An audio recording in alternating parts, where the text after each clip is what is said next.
a final bowl game and what's left for him, but maybe protectively to look on to professional sports. And Dick Anderson and his crew, well, a loss today would guarantee their second consecutive losing season. They would only have one winning season in the last 5 years if that happens today. There's Don Nehlen, the winningest coach in West Virginia history in his 10th year here at Morgantown after 9 seasons at Bowling Green, his alma mater. Don Nehlen knows how important this game is. The kids we talked to yesterday said, hey, don't worry about getting up for these guys. We know what it means, because a loss would in effect knock them out of the bowl picture, which obviously they can't afford today. Ron Allen and Henry Henderson were back to receive for Rutgers. They won the flip, and there's Brad Carroll, who will kick off for the Mountaineers, who come in at 6-2-1 on the season.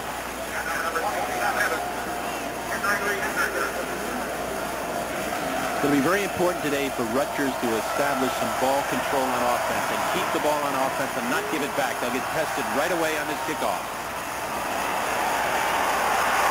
They're going to let it go. So Rutgers will take over on the 20-yard line.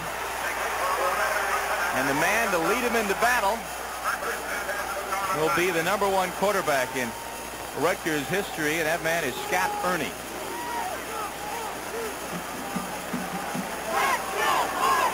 321 yards away from setting a new season record, which he set back in '88. There he is, the man with the stash right there, ducked into the huddle. And you're right, they've got to control the football, keep it out of Major Harris's hands.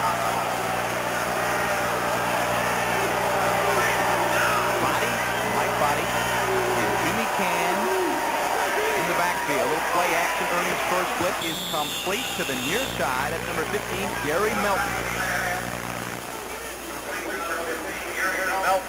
Check out the offense, and there you go. Omar Coley will be one flanker. Tyrone McQueen is split in, and Travis Broadbent starting today in place of Scott Blanche, the regular tight end. And that offensive line, boy, Bill Milano and Billy Hyros will have their work cut out for them today with that impressive rush that the Mountaineers can put on you today. 2nd and 4. For a 6-yard gain on the completion. Ernie to Melton. Backs in the eye now. Body to fullback, and Can the tailback. Jimmy Can gets the call, and he moves it up about 3 yards, still a couple away from first down territory. Jim Gray makes the stop. Defensively, Mike Fox, the man to watch on the defensive line. He leads West Virginia with 8 sacks on the year. Among the linebackers, Chris Herring, #1 tackler, and Ronaldo Turnbull. Man, this guy can come too. He's the all-time sack leader, as a matter of fact. Basil Proctor and Darrell Whitmore are your safeties. It's 3rd and 2 for Rutgers. Rolling. Didn't get around. He will make it, and I think he did. It'll be very close. It depends where the mark is. Theron Ellis drove him out of bounds on the far side. Scott Ernie.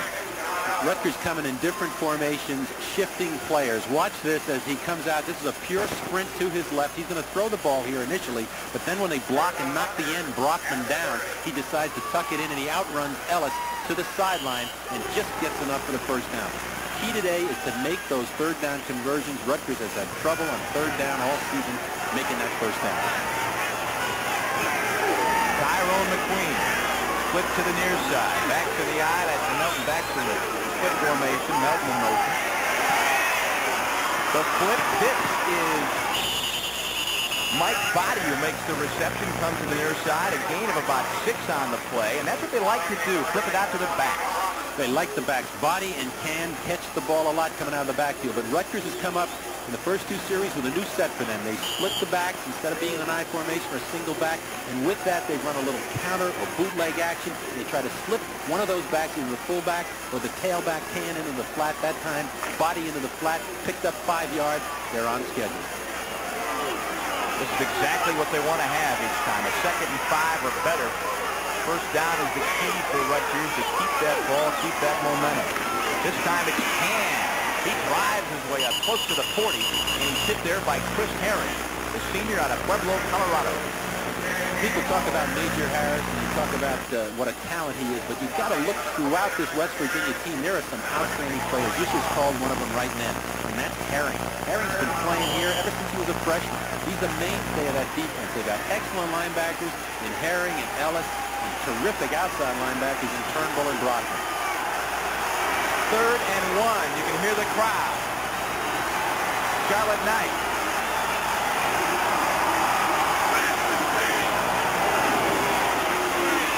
In the air, does he have it? Looks like he does. That is Jimmy Camp. Ron Ellis meets him. And Rutgers, it appears, has their second first down in their initial possession here today. Came in with a power eye set and got the ball back to the tailback. He got up for it. He just got it. But they're putting some series together. Very important to their confidence level as you see them hand back to the tailback out of the power eye set. Can gets up. He gets hit by Ron Ellis. But he gets enough for the first down to keep the drive alive. Jimmy Can, the leading rusher for Rutgers, had 314 yards coming in. There's Dick Anderson. In his 6th season at Rutgers. Pitch. Can. He's in trouble. Basil Proctor drives him down there, and it's a loss of about 3 on the play. One of the problems Rutgers has had all year is running the football. Why? Because they really don't have a legitimate tight end that can block on the corner. That time they tried to run the toss into the wide side of the field as we look to the right of the screen here, running behind the fullback, and Can just never gets the block on the corner. And there's number 87, Turnbull. What a size he is. Look at him at 6'5", 245. Not only a great pass rusher, great run defender. He's got great agility. Out of St. Thomas in the Virgin Islands. 2nd and 12 for Rutgers. Ernie rolling. Looking. He's going to run. And that's Lonnie Brockman who forces him out at about the 39-yard line. Brockman, the other outside backer, opposite Ronaldo Turnbull, 6'4", out of Pittsburgh. Now the defense dictates. They've got him 3rd down and over 10, 3rd and about 11 yards to go. Rutgers does not want to be in this situation. They've been trying to work against it, but for that first down play, they lost yardage. Then Ernie comes out on the sprint out. Nothing there. Good coverage on a part of West Virginia's defenders. He's looking at 3rd and 1. 3rd and 11. Rutgers opening drive here in the first quarter. Bodying Can with putback. Draw play. Can tries to go outside. Keeps it moving. Proctor, though, drags him down at the 45. Make it the 47-yard line. But still, Rutgers about 5 yards short of first down yardage. Give the tackle to Proctor.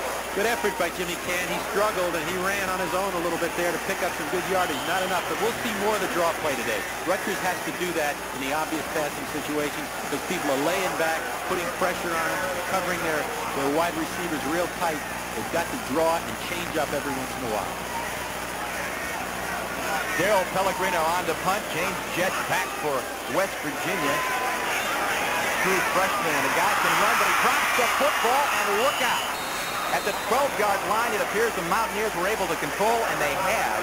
But James Jett could not handle the punt, popped off his shoulder pad, but he's lucky enough to pick the ball back up. So a shaky start here for West Virginia. 46-yard punt. James Jett shaking his head. The Major takes over when we come back to Morgantown.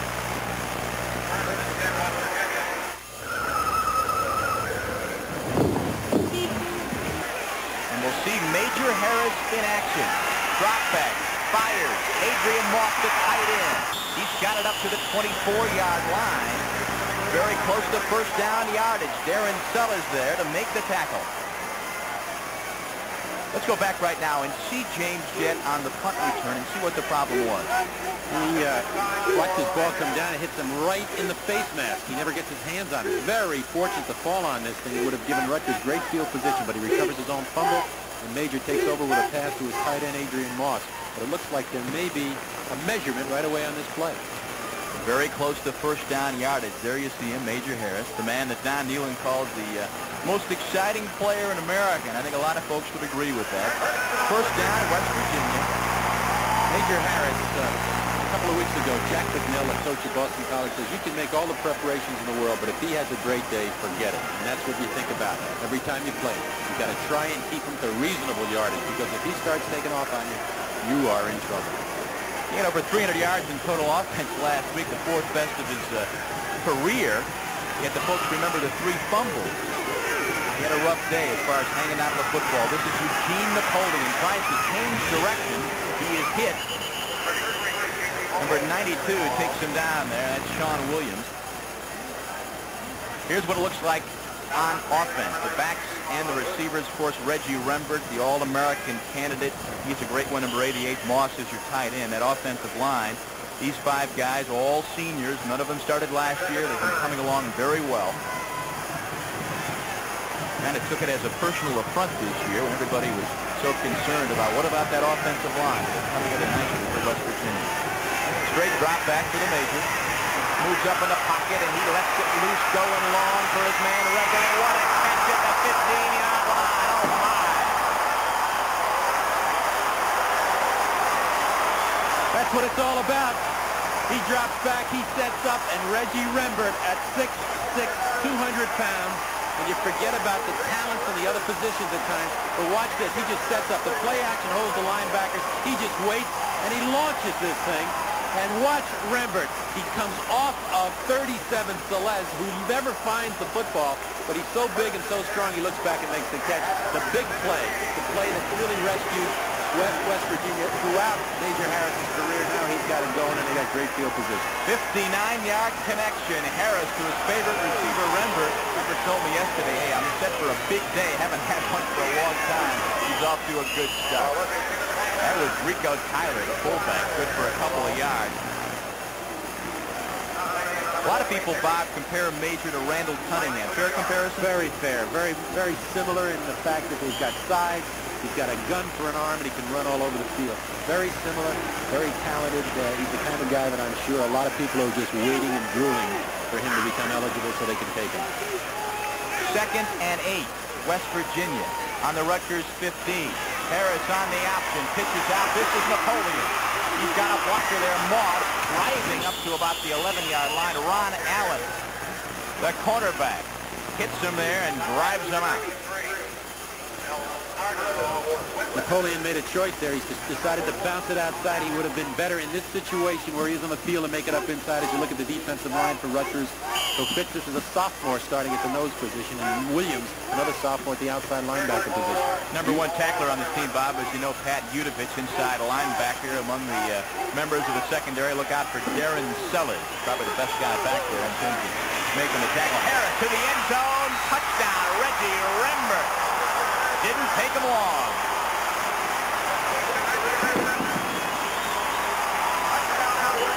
11 yards as Harris and Rembert are the story on West Virginia's opening drive. Rembert came into this game with 35 catches as we see him isolated on number 1 Ron Allen. Allen is 5'7", Rembert is 6'6". He just runs a little slant pattern, gets position, and Major puts the ball inside perfectly. Good body angle, and he makes the touchdown. We mentioned Rembert. Rembert came in averaging just over 17 yards per catch with 9 touchdowns. That's the 11th touchdown pass. And we're looking down at the injured player. The right guard is Dale Wolfley, the junior, out of Orchard Park, New York, number 64. For Major Harris, that touchdown pass has just moved him past Oliver Luck, former quarterback here at West Virginia, in terms of total touchdowns in a career. 55 touchdowns for Major Harris, either rushing or throwing in his West Virginia career. Well, what makes him so sensational is how quickly he can cover the field, either running the football or throwing. At that time, he threw it with his big partner, Reggie Rembert. As we look at number 64, Wolfley coming off under his own. And that's encouraging to see. He's a big one. He's a fine run blocker. Wolfley at 6'2", 263. Great pedigree, too. His brother Ron played for the Cardinals. Fred played for the Steelers. Quite a family. So West Virginia on the board here early with 8:55 to go. Extra point attempt is good. Greg Carroll comes on and hits it. So the Mountaineers on the board as Major Harris doing his stuff early. 7-zip, back in a minute. Now pause for a word from your local station. Good position on Ron Allen, number 1, the defensive cornerback, and with his size, in concentration. The ball is right there for the score. Quick score. They come up that field. They get the scoring drive. As we see it, 6 plays, 87 yards. Didn't take them very much time, and they're ahead. 7-0. And, of course, the key play in that drive, aside from the touchdown toss, was the 59-yard hookup from Harris to Rembert. And, again, this ball is being blasted out of the end zone. So, again, for the second straight time here in the first quarter, no run back on the kickoff for Rutgers. And Scott Ernie will try it again from the 20-yard line. Scott Ernie, I tell you got to feel for this kid, Bob. He's done so much at Rutgers over the years in terms of records. He's got about every passing record in the book there. Yet he hasn't been able to get the kind of recognition he could get if he was playing on a solid football team. And he's gotten a lot of criticism this year because he's thrown several interceptions. Actually, he's come into this game with 14 interceptions, but he's had a lot of pressure on him, and I think he's taken it upon himself to do it all because the running game hasn't measured up. But Scott Ernie is still a tremendous competitor, and he's really kept them in many ball games. Without him, they'd be nowhere. Randy Jackson in motion. Quick drop. That's Tyrone McQueen. Ernie's got him, and he's up close to first down yardage at the 30, where Sam Wilson drives him down. McQueen, the leading receiver on this club, with 33 this year, coming into this game with 379 yards, as we see, averaging a little over 11 yards per catch. He's got speed, he's got quickness, but the controlled passing game, the safe passing game, where they can get themselves 6 or 7 and come up with a second and short, a third and short, is what Rutgers has to do today. Just under a yard short for the first down. That's Body in the backfield. Jackson in motion. The give is to Mike Body. He's got the first down. He's hit there by Turnbull. Ronaldo Turnbull, the senior, at 6'5", 245. You noted he came from St. Thomas in the Virgin Islands. He's big. He's hard to throw over. He can run you down. He's a terrific pass rusher. Great physical ability. And you got to figure that a lot of people are waiting for him to come out next year because he's an ideal outside linebacker. Probably a first-round selection to former basketball player that Bob Allen, former basketball coach here, discovered. Bob Smith, I should say, discovered on a recruiting trip 2 years ago. He's turned out to be a great football player. Ernie looking, throwing, and incomplete. Just about picked off, intended for number 5, McQueen. And that was Wilson coming up. Tried to run McQueen down and curl him back, and he was open, but he was open sooner. And Ernie was late with the football. And again, we get into this second down and 10. They don't want to be in this situation. Tough against an experienced defense like West Virginia. The other guy we got to look for today, and whether Rutgers can control him, is defensive tackle Mike Fox. You mentioned him earlier. He's a big one. 6'7", 288. Very quick. Dominates the line of scrimmage. Second and 10. Ball on the 34-yard line. Ernie with protection. Sees an opening and takes off across the 40, up to the 45-yard line. Chris Herring makes the tackle. First down yardage for Rutgers, a 12-yard pickup. And Ernie, talk about Major Harris's flexibility, mobility. This kid can run a little bit too. Again, everything starts out. This is a pass. He's looking. He's got 3 receivers to the right of the screen as they come out, release. People are coming off a block. That time, number 7, Turnbull, got a little bit too wide. The linebackers flowed too deep. Ernie decided to take off. He knew where the sticks were, and he got the first down. So Rutgers at the 45-yard line, their own 45. Split back. Body, He is wrapped up by Turnbull, and Fox actually made the first hit. Mike's Body out of Holtville, New York. 293 yards coming in. Of course, Rutgers fans remember him for a long time. Remember that 57-yard run against Penn State when Rutgers ended that 70-year drought against the Nittany Lions last season. It'll be 2nd and 9. They give him a yard on the play. Henry Henderson in the ball game. He's in motion. Ernie rolling out. Will he keep? Gets it off under pressure. The ball is caught or dropped. It is caught by Gary Melton. Had a tough time bringing that ball in. Kind of dropped it, pulled around with it, and finally decided to hang on. Melton was a questionable starter today. He was hurt last week against Army, but he held on. There's a flag down right now. We'll have to see what the call is. But watch this as he sprints to his left again. They're flooding the zone. They got 3 receivers out. He's thinking for a moment here of throwing the football. But because he holds up and finally delivers it, what you're going to have is somebody crossing the line of scrimmage for Rutgers, an eligible man downfield. Looks to be the call. Let's listen in. Yep, illegal touching on the offense. Loss of down. Oh. 3rd down. Illegal touching. A loss of down on the play. Tough penalty to take here. So that'll make it 3rd and 9. With that, they bring back into the game Body. You mentioned Body and what he's meant to Rutgers over his career. He's played a lot of football for him. He's really had a tough year. He's been chipped up a lot. Little nagging injuries that really, he's never come into any game this season 100%. But he keeps coming back and giving it everything he's got. And he's really performed well under a lot of pressure. The football almost smack dab in the middle of the West Virginia emblem on the center of the field here. Rutgers has 9 yards for the 1st down. Ernie sees some daylight. He's going to take off. He's going to make it, and then some to the 40, up to the 35. Big run for Scott Ernie. Darrell Whitmore finally tracks him down. Ernie an 18-yard run. Defensively, that time they came with 4, and watch it open up in the middle. They steer 61 Fox and 73 Summits. They give him a chance. The linebackers have disappeared into the coverage, and Ernie takes off again. One-man show this side of the football. Scott Ernie gets another 1st down. Keeps Rutgers alive and keeps them in here in the 1st quarter. Very important for them to stay in this ball game early. You know, talking to Turnbull yesterday, so that was the one thing that impressed him most about Ernie. Not only does he have a good arm, but he can run on you. You have to be very, very careful when he gets in that situation. So Rutgers in West Virginia territory, and that is Jimmy Can. Works it just back to the line of scrimmage, maybe a yard in the play. Lonnie Brockman is there to stop it. Dropped in the other outside linebacker out of Pittsburgh, Pennsylvania. Another senior, very active, stayed at home. Rutgers again coming with that split back formation. They're trying to run across the formation, a little counter action as they come back inside. It's tough. They're so quick. Brockman, experience, stayed there, played, stayed at home, made the hit. Very short game. West Virginia, a difficult team to run against. They only allow on the average 104 yards on the ground per game. But Rutgers this time goes to the air, but Jimmy cannot hang out of the football. He should have had it right in his hand. He was looking to run before he caught it that time. He looked back and then tried to glance upfield, never had control of it. Again, they like to hit their backs coming out of the backfield.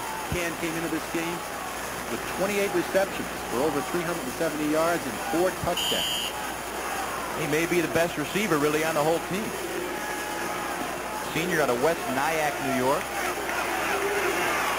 He's the point leader on this team, coming with 42 points overall. 3rd and 9, 5:13 to go in the 1st. Rutgers trails West Virginia 7-0. Ernie again, he'll try to run. He gets it off, and he's got Melton at the 20-yard line. It's 1st down for Rutgers. They'll mark it at the 21. So Ernie, under heavy pressure, Bob, gets the pass off in the nick of time. 13-yard gain. Great effort by Scott Ernie and good concentration by Melton. As you watch this, he's dropping back. There's 4 people. A little twist in the middle with 61. Fox going to the left and the Summit's coming to the right. Just as he decides he wants to run the ball, he sees Melton come open and he delivers the ball. Big play, lots of clutch plays in this drive for Scott Ernie to keep this thing going. Couple of clutch runs, one of them good for 18 yards, and there, as he was about to be sacked, got it off, and Rutgers is marching, let me tell you, to the far side. He's got his man again. That's Randy Jackson at the 15-yard line. He's out of bounds, and suddenly Mountaineer field is very quiet. Very quiet, taking the crowd out of the game. That time he went to the split receiver on the sideline with a quick hook pattern. He just came down, stopped. The ball was there, got good position for him on the defender, the cornerback there. And that's the kind of yardage they need as they move that ball closer to the goal line. Impressive drive here. It really is. Picking it up in small chunks. This is the strategy today, and it's working here early in the 1st quarter. Backs in the eye. Body and Can. McQueen split to the far side, but the give here is the Can. Not able to get much there. Tough to get on the corner, on the outside against West Virginia because of the speed of the outside linebackers. Once again, Ronaldo Turnbull right in there, holding his ground, just playing off the blocks and then coming back down and making a hit, keeping it to a short gain. 3rd and 1. 2 tight ends in the ball game. See if they come to that power I again, Bob. And they do. That's Giles, number 34, Body and Can. And the give is to Can, and he's got the first down up to the 10-yard line. Good job. That time they came with 2 tight ends, so they had blocking advantage at both corners, and they came up in an unusual set. Really, they came up in a power I set. They handed the ball back, and Can, running behind Body and Giles, makes the first down. So Dick Anderson so far has to be impressed with this drive here as Rutgers is pounding it out now down to the West Virginia 10-yard line. You're going to get a situation now with the ball on the 10-yard line, tighter coverage. You're going to get man coverage out of West Virginia. That's Melton in motion. Ernie rolling, looking to the end zone. He's got a man. It's Melton, but too far. He was covered well there in the end zone. Darrell Whitmore and great Chris Herring back there as well. In this situation, you like to look for your tight end because your tight end is normally covered by a linebacker. As we look at this pass, he throws the ball up. He's got it momentarily, but he's going to come down if he caught it outside the end zone without possession. But in this situation, your tight end is important to you. Rutgers doesn't have a legitimate tight end, and that's their problem all year. So if you don't throw the tight end, if you get tight coverage, you might see him trying to hit one of their backs out of the backfield. They too could be covered by linebackers. Only thrown to the tight end 4 times all year. Right now, there are 4 receivers in the ball game. That is Melton in motion. That is Mr. Theron Ellis. Big initial hit there, and Body is stacked up in the backfield. They tried to fake him on that one. They tried to come out with a spread formation, give a little sprint action, and just slip the ball to the single back remaining. But Theron Ellis is just too quick. He's a hitter. He's very mobile. And watch him play off the block. He gets penetration and throws him for a loss. 14th play of the drive, starting back at the Rutgers 20-yard line. Right now, though, here it is. Biggest play of the drive. See what they can do on 3rd and 12. Big rush, gets it off to Melton. He shuts and jives, and he comes very close inside the 1-yard line. What a run. What a catch, and what a play by Scott Ernie. They came after him that time. They went tight coverage. They put pressure right up in his face. He got the ball off. Melton did well to come back and catch the ball. Watch this. There's the pressure by Ellis. There's the ball. He just gets it off to him. Now Melton makes a good move on number 11, Whitmore, the safety man. Just misses the end zone. Great tackle there. But watch this. Melton catches the ball. Whitmore goes beyond him. And here's the hit. Look at Herring coming across from the backside, and also Proctor from the strong safety position. 3rd catch of the day for Melton. As you mentioned earlier, Bob, he was doubtful coming in, having banged up some ribs during this last week and a half of practice. It's a big decision here for Dick Anderson. The ball sitting just inside the 1-yard line. It's 4th down. Does he go for the first down or the goal, the touchdown rather, or does he try and shoot for 3 points? Well, let's see if they get the first down. Boy. There it is. By what, an inch? With that, yeah. And there's Dick Anderson. He's 6 years head coach at Rutgers. Boy, I gotta go. He's got to go for it at this stage in this game, and also at this season, and the kind of importance this game has for his club. They'll come up in that power eye again, it appears. After the great move by Melton to set him up an inch away from first down yardage and 1 yard away from the end zone. Second man through. Does he have it? Touchdown, Rutgers. Yes, James Can. Big play as Rutgers will even up the ball game with a point after touchdown. That's the big one. You called it. Jimmy Can getting up and getting over with his fullback in front of him. Body. Watch this. As the line comes off, he just has to make an inch for a first down as he vaults over. The line does a good job of bringing the defensive men down and giving Body a chance to vault. He gets the score. Very important score early on here for Rutgers. Boy, and what it does for their confidence right now, Bob. Wow. Doug Giesler on to attempt the extra point. He nails it. So we're all even at Mountaineer Field. 2:32 to go, first quarter. Mountaineers and the Scarlet Knights, 7-all. Pulling power. Which full-size pickup truck really has the most? We put the truck with the biggest standard engine up against the truck with the most standard torque and let them pull. And the answer is, it's the truck with both. The biggest engine and the most torque. The big Ford pickup. Ford trucks. The toughest competition we have is ourselves. Save up to $2,332 with F-Series option packages during Truck Month. Nothing's too good for my baby. Nothing. So my baby gets very special treatment. There's a gasoline so special, it even exceeds BMW's detergency standard. Fill it up. Ultra. Sunoco Ultra 94. Clean power from the highest octane under the sun. Nothing else can match it. Nothing.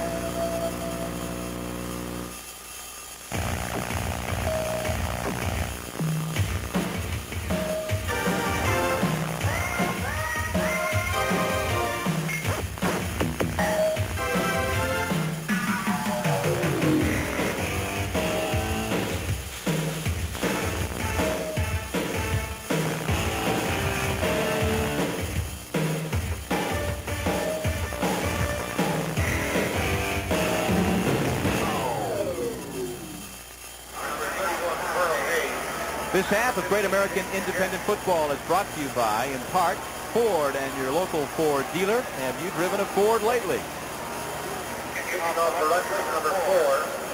What a drive from Rutgers.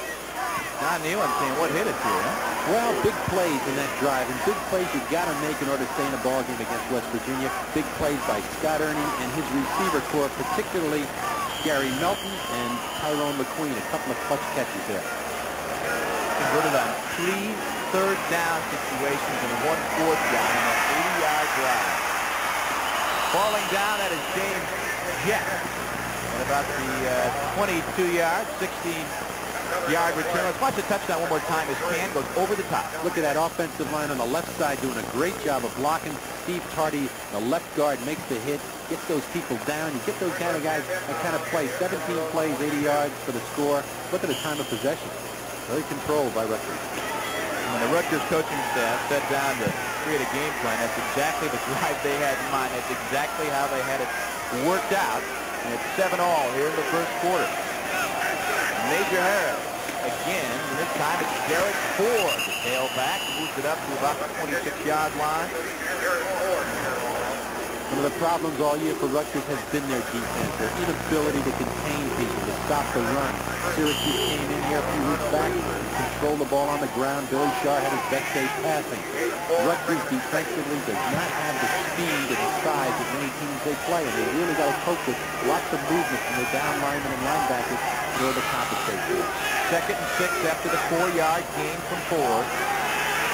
Takes the delay. Harris, good protection. Now flips it out. He's got his man. That's Fedorko, but he couldn't quite bring it in at about the 42-yard line.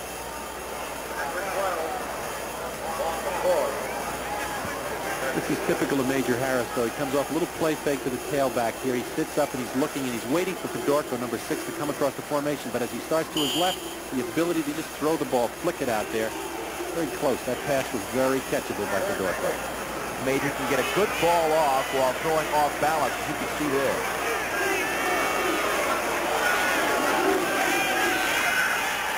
Harris looking, again, all kinds of time. Is he going to scramble? Yes. 30, 35-yard line. Good for the first down as Major Harris, as he's done all season long. In fact, his entire career makes something out of nothing. Sean Williams drives him out at the near side. And Rutgers has to keep him contained, and that time they had him contained, but finally the defensive end started to go inside, and he doesn't belong in there because he bounces it right outside as you look at those totals. Everything is all-time when you refer to Major Harris. All-time passing, all-time rushing, many touchdowns. It's amazing. He's done it all, and he's only in his junior year. From the 35, draw play, Ford looking for some room to the near side at about the 41-yard line where Marshall Roberts takes him out. Garrett Ford, a local kid right here out of Morgantown, a fan favorite. His dad played ball here at West Virginia. Garrett Sr., who's now involved with the program here, an assistant athletic director. But Garrett Ford is a redshirt freshman, big kid, 6'1", 223. He's had a couple of 100-yard games this year, supplanting Eugene Napoleon, who's really been knocked up with injuries all season long. 2nd and 4. Minute 30 to go here in the first quarter. Major on the option, gonna keep it, got some room across midfield, and look out, folks. 20, 15, 10, 5, is he in? Yes! Touchdown! Harris! Wow!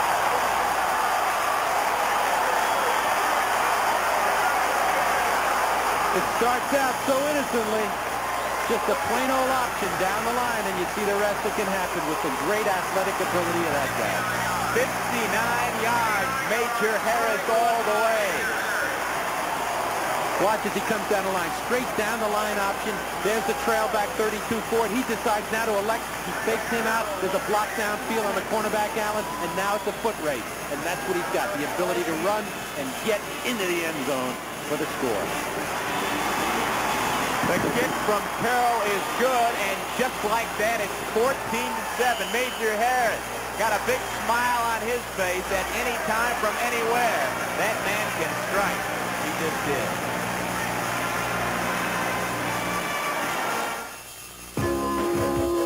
What's for lunch? Human. What's for lunch? Salmon. What's for lunch? Salmon. I only want The way, and watch this dive coming up here at the very end as he just does sneak in. That is Marshall Roberts over there. And, He runs the field like an open field. You know, he's just a halfback in the open field. The thing is, as you look at it, 5 plays in a minute and 12 seconds, and he's got a 59-yard run attached to it. Major Harris is 6'1", 210 pounds, and just continues to amaze you. you got to realize that Major's the #1 rusher in this football team, averaging nearly 74 yards a game. He's probably already exceeded that today.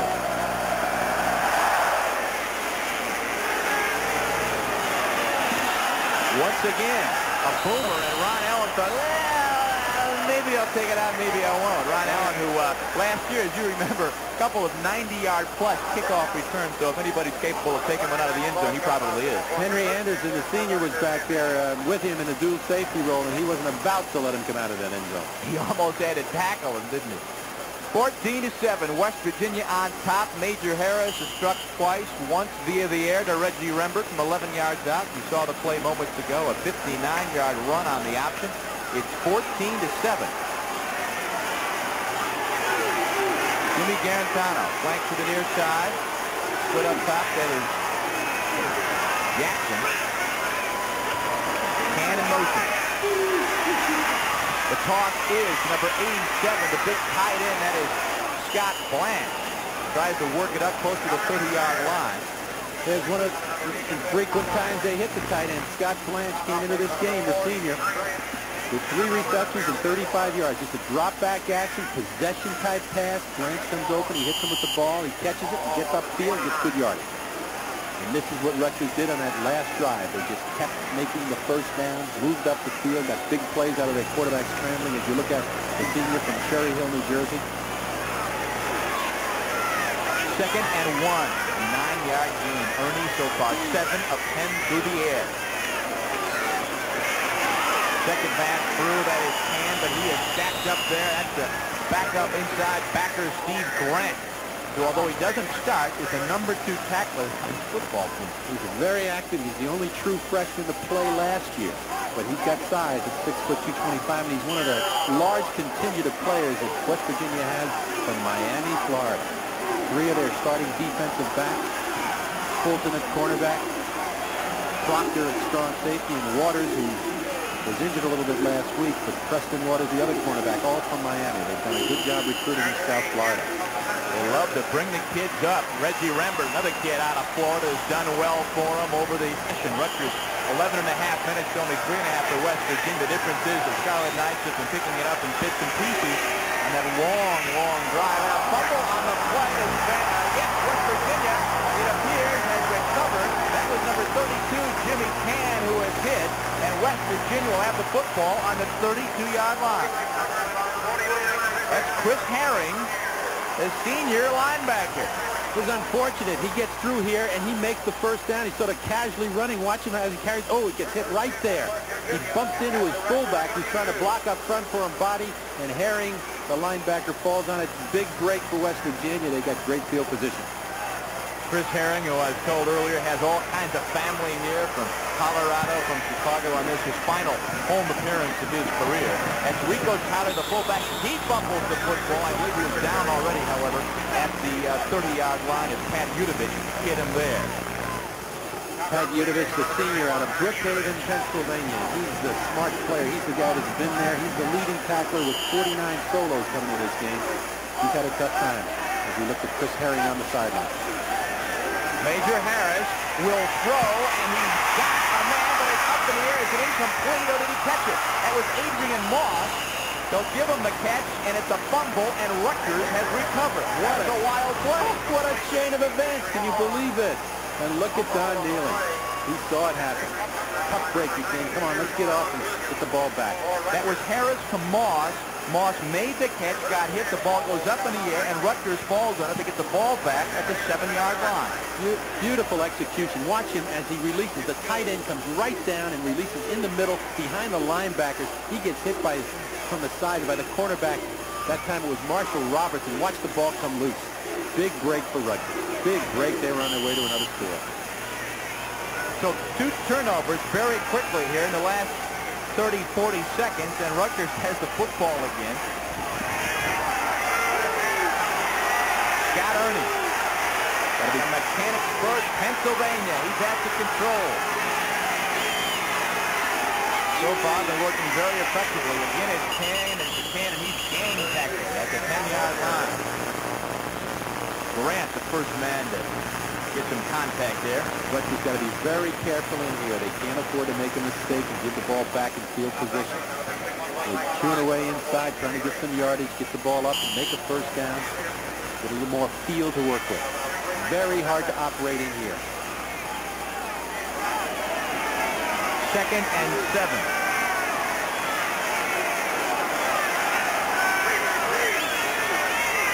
Cannot make the mistake. Stay in this ball game. There's just no way they can do it. Ernie across the middle. That's Scott Blanche. He's up to about the 21 to 22-yard line. So Scott Blanche, very infrequently used throughout the year, has been hit twice so far today by Ernie. That one good for a first down, 12 yards. And maybe that's the reason they have not used him. They have not had the tight end in their passing game. Today they come in and they throw to him twice, get first downs out of it. And because of that, West Virginia, in scouting and looking at the films in these games, has not seen the tight end that much. It could be a factor today, especially in the crucial. Also could be a result of 2 weeks to prepare for West Virginia, too. They did not have a game last week. They can put things like this in a couple of weeks as opposed to just the normal 1 week. Ernie with Ronaldo Turnbull coming after him. Gets it off. It is incomplete. That was Jim Garantano. Tyrone McQueen also over there. Ball dropped. Ted Kester provided coverage. That time I think the ball was intended for McQueen, and Garantano came back and made the play on it. It was, I think Ernie was looking for McQueen all the way. There was a mix-up in that call. It'll be 2nd and 10 from the 21-yard line.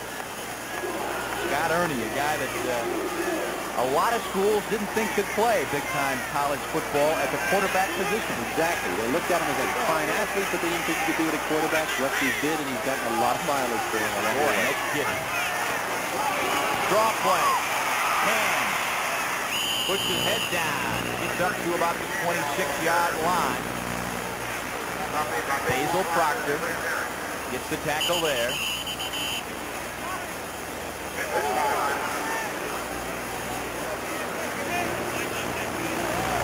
Again, another critical third down for Scott Ernie. Third down on about 6. The ball sitting just over his 25-yard line. Got an injured player for West Virginia on the field. Let's go to West Point right now, where Army and Boston College are battling, and Army has just scored to even the game at 7-all. Brian McWilliams is the quarterback. Calling signals here. Little play action. And watch him fire to the end zone. He'll hit his man Worsham right there. Something you don't see Army do very often. Go to the air. As Army's on the board, BC and the Cadets even at 7 in the second quarter play. That's Proctor being assisted. Off the field. Boy, this kid is big. Former linebacker. He may be the biggest safety you're going to find in college football. 6'4", 235. Come on. 14-7 West Virginia. We'll take a break. Stay with us. Folks, I mean, everybody's participating here. Wow.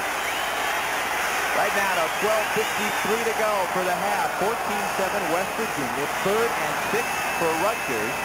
On their own 26. Scott Ernie rolling out.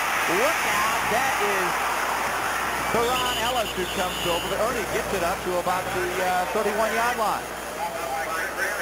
Chris Herring came over and knocked him down.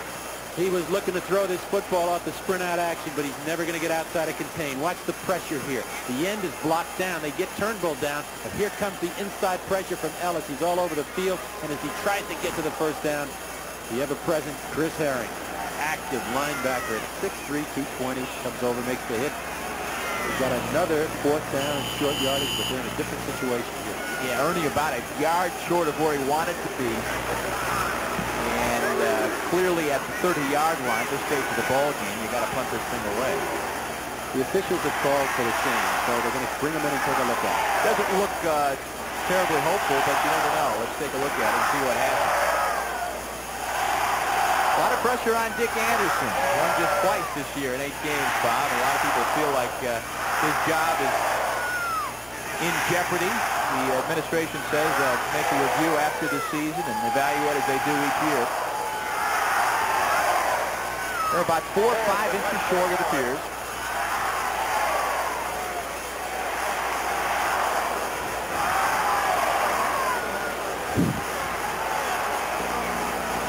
Well, it's a gutsy call on the part of Dick Anderson. They're going to go for it. This is what you got to do when you've only won 2 games. That's the way he's looking at it. Well, maybe so. He was lucky enough to make it happen last time on the 4th and inches from the 1-yard line when they scored the first touchdown, their only touchdown of the ball game. This one, I just say, is much different, though. He come up in a powerized set. They've also practiced running a little wishbone in short yardage. Let's see what they come up with this time. And the fans love it. Powerized. Giles, Body, and Can in that powerized formation. And they give it the first man through, and that is Teron Ellis who makes the big hit. 2-yard loss. West Virginia football, and the gamble does not pay off. And the coach in these situations starts to second-guess himself because he says, hey, he probably should have kicked it that time. But that's the way it goes. He felt he had to do it. Here they're trying to slip the ball to the back, the halfback Body. He never has a chance. Jim Gray, the nose guard, came in, got penetration, made the first hit, and then everybody else collapsed on it. Now, is that Body who is down?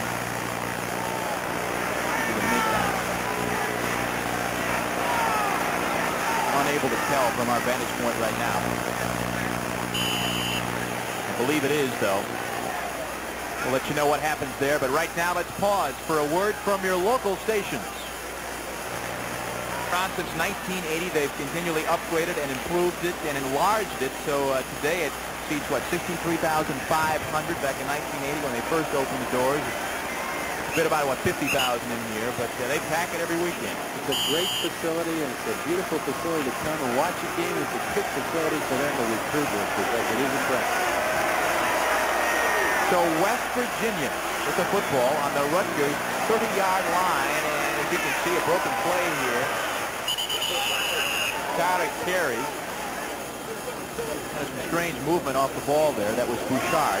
Tyler saying, what's going on here? Well, here's the situation. You got to look at this, and naturally you're in a position where you can second guess whenever you go on 4th down. But to give the ball to Major Harris around the 30-yard line, your own 30-yard line, is trouble. That happened. The play didn't work. Now it's up to Rutgers to dig in and try and contain themselves. You will not let them get another score with 12 minutes left in the second period. Second, ain't that last play peculiar? The right side of the line didn't respond to the hike of the ball. Major tosses it out. This is Napoleon. Tries to turn the corner. There is a fumble, however, and who's got it? Rutgers players are confident they do. And they do. So Eugene Napoleon tried to turn the corner. He gets stripped. And that, with the football, is number 93, Elnardo Webster, the linebacker. Webster came over and made the hit. This is a This is the option again. A little fake to the fullback as he comes down the line of scrimmage. Watch the threat of Major Harris. Two people descend on him. By the time he kicks it out to Napoleon, he's got some yardage, but he holds up to get hit, and he coughs the ball up. And Elnardo Webster, the junior out of Jersey City, comes up with a big play, and I'll tell you, a lot of guys on that sideline are breathing easier. One of them might be Dick Anderson right now, too. But there's Webster. Ron Allen made the initial hit. So Rutgers gets the football back as West Virginia with another turnover. They coughed the ball up 11 times. That's a school record 11 times last week versus Penn State. They lost to the school record 5 times. Here is Ernie again. It looks like the tight end, Scott Blanche, his third catch of the day. Theron Ellis is right there. His third catch of the day, which totals what he's caught all season. So now he's got 6 receptions for the season, 3 in this first half of the football game, and they're using him in a possession-type pass-catching situation. 11:28 to go in the first half. Mountaineers up by a touchdown. 2nd and 6.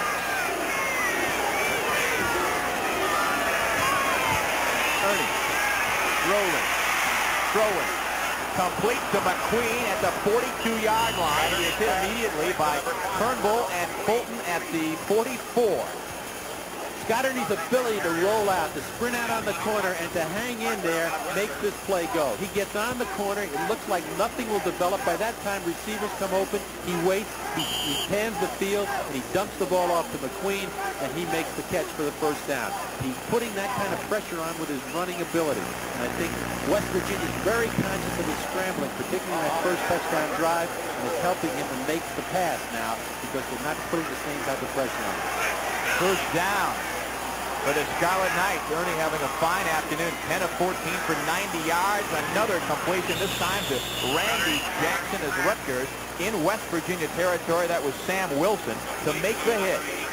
That time he put his formation to the wide side of the field and threw back into the sideline where he knew he had single coverage on Randy Jackson, the senior receiver out of Washington, D.C. And again, good play calling. Lots of time because he's throwing on first down, and he's mixing his plays beautiful. The big key for Rutgers offensively is not to get in third down in long situations or make mistakes and give West Virginia the ball in field position. Well, this is what they want. 2nd and 3. Driving forward, that is Chris Herring, who makes the stop on Jimmy Cann. Very close to a first down. It appears he has it. See where they mark the football. First down, Rutgers. Good job up front. Okay, in the ball game because of the injury to Mike Body. He had an ankle injury. He's been hampered by that type of injury all year. Is Dwight Giles, number 34, another senior who comes into these situations. Giles, pretty good blocker, pretty good inside runner. Don't use him as much as a receiver. The chances are we may see the ball go even more often. Number 32, Jimmy Cann, because of the injury to Body. It is an ankle. Not sure how serious it is just yet. Melton in motion. Roll to the far side now. What he does so well. Incomplete and just about picked off on the far side by number 25, Lawrence Drumgoole. That time he had Melton. Melton came back to the football. He flooded the zone with three receivers as you see him sprinting to his right. Full sprint to his right. There's no pressure in his face. This enables him to get on the corner. That's dangerous. Melton is open. He just doesn't come back and concentrate enough on that football. A little bit behind him. Should have handled it. Scott Ernie, who will once again this year lead Rutgers in passing. He'll be the first guy in the modern era of Rutgers football to lead the team in passing 4 straight years. And look at the rush pass statistics there in terms of play selection. 2nd and 10. Henry Henderson in motion. The quick pitch. That is Jimmy Cann across the 40 to the 38-yard line. They use motion a lot in their offense, many times to get receivers into the flat or into the open area. That time they took Henderson, motioned him, and used him as a blocker and pitched the ball back to Body on the corner. Got good yardage. And that's what they got to do, nibble away between the run and the pass. Sets up a 3rd and 4. Looks like Cann is banged up, too. And the trainers come out to assist him. He may just got his bell rung a little bit. Can't afford to have him out along with Body. 15 carries, 40 yards for Jimmy Cann. Of course, that touchdown, the only one on the board so far. 5:30 to go. We're in the first half. Mountaineers up by a touchdown. Total yardage very, very similar. But the difference is that Rutgers has been controlling the football. They have something like 40 offensive plays compared to only 12 for West Virginia. That's a phenomenon. 9:30 left in the second quarter. They've had the ball that many times, but West Virginia's got it in big chunks. The big rushing or scrambling and turning into big yardage and touchdowns by Major Harris, or the long bomb to Reggie Render. Crucial right here. But Rutgers now faces a big 3rd and 4 play on the West Virginia 39-yard line. And Ernie again, he throws it, complete to Blanche, and it's a first down for Rutgers. And again, Blanche playing a major role in the Rutgers offensive attack today. It's almost like he's invisible. He just hesitates on the line of scrimmage. Linebackers take their drop, and then he just releases inside, catches the ball at 4 to 6 yards. And it's a possession pass, very effective. They're going to have to start looking him up. And Scott Ernie is using him very effectively today. 4 receptions, 1 more than he had already going into the season. Very, very safe, controlled, tight passes. Ernie has yet to let one loose. Not taking the chance here on first down. He's sprinting out. He's in trouble. And it's Fox who got him tripped up initially, and then he goes down at the 30-yard line. Chris Herring makes the stop. Now, let's head back to Army, BC, and the cadets, and this time Mike Mayweather, who ranks among the top 5 in rushing in the country. He gets the ball down low. 3 yards across for the touchdown. Just does sneak in there as Army takes a 14-7 lead there in the second quarter. Good back. He's a great back. That little counter play off the wishbone, so effective, and he runs it as well as anybody. 2nd and 9. Again, looking for McQueen this time. Ernie simply overshoots him. He knew it right away. He came out on a quick sprint. McQueen turned back to the football, and he just let it go. That was on Scott Ernie. He knew it. He's going to tell Tyrone McQueen that. Don't worry about it. I'll get it to you next time. But it's 3rd down again. The ball sitting just outside the 30-yard line of West Virginia. Scott Ernie, who is the career record holder at Rutgers for touchdowns with 34. Total yards, came in with over 6,300 in his career. He's got 103 yards through the air so far today. And again, all been very, very short hits. Very important here. The wind is at Rutgers' back. If they can't get a first down, they've got a chance to go for a field goal. They don't want to give up possession. Split back, Henry Henderson, and he's across the 25 and the 24-yard line, very close to the first down.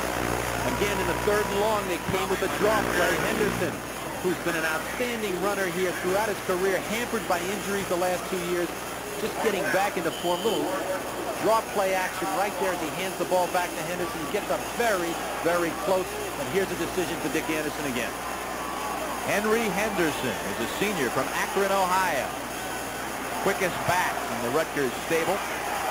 It's 4th down. They have not made it. They're a little less than a yard away. Looks like Rutgers will call a timeout, and they have. As Scott Ernie trots over to discuss strategy with Dick Anderson, this time from the 24-yard line. No question about it. They will go for it.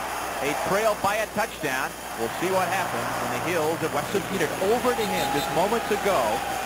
Is he trying to pump him up here, Bob, or explain some particular point of strategy? What is he doing? Well, they're going over whatever they're going to call in this situation, and they're just alerting everybody. Nobody goes off sides and what they have to get. So, yeah, he's trying to pump them up because all they need is a half a yard to get a first down.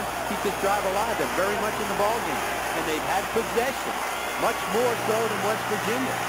As you know, last time they tried on 4th down at about their own 30-yard line, it was unsuccessful. They're in the wishbone. Wishbone attack, and Giles, the up back. Body. Bootleg. But Ernie will keep it to bootleg. He's got the first down. He's inside the 20, down to the 17-yard line where he's driven out by Lawrence Drumgoole. A great call. A great call, a gutsy call by the bench, Dick Anderson, and a great execution by Scott Ernie. Came up in a wishbone set. Watch the fake here. He's going to fake the ball back to the halfback 42 as he comes off the bootleg action. Everybody eats on it, and he gets outside, gets the first down. And they got the ball sitting on the 16-yard line of West Virginia. And we talked about Ernie's ability to throw today and how well he's performed, but on the ground, 7 carries for 47 yards. And that's been just as important today, his ability to move on his own. Ernie now, the halfback, that is Jimmy Pan. And he is topped by Theron Ellis on the far side, but he gets it up inside the 10-yard line. We've been told that Mike Body has a sprained ankle, but he is expected to return. Got to give credit to Rutgers offensively. They've really blocked and protected for Scott Ernie, giving him a chance to throw the ball and scramble. But on that play, it shows how they took off. On the right side, Steve Hardy, Bill Highrope, the right guard, right tackle, gave him good movement in there for the tailback. Jimmy Can to get up inside and make good yardage. 2nd and 3 for the Scarlet Knights. They continue to move the football. Pounding on the door. This time it can. A little opening left side. Inside the 5-yard line. It's a first down for Rutgers. And the fans here at Mountaineer Field can hardly believe it. They're really, you don't even hear the fans because they've taken them out of the game by possession and keeping the football on the ground and mixing it up with possession-type passes.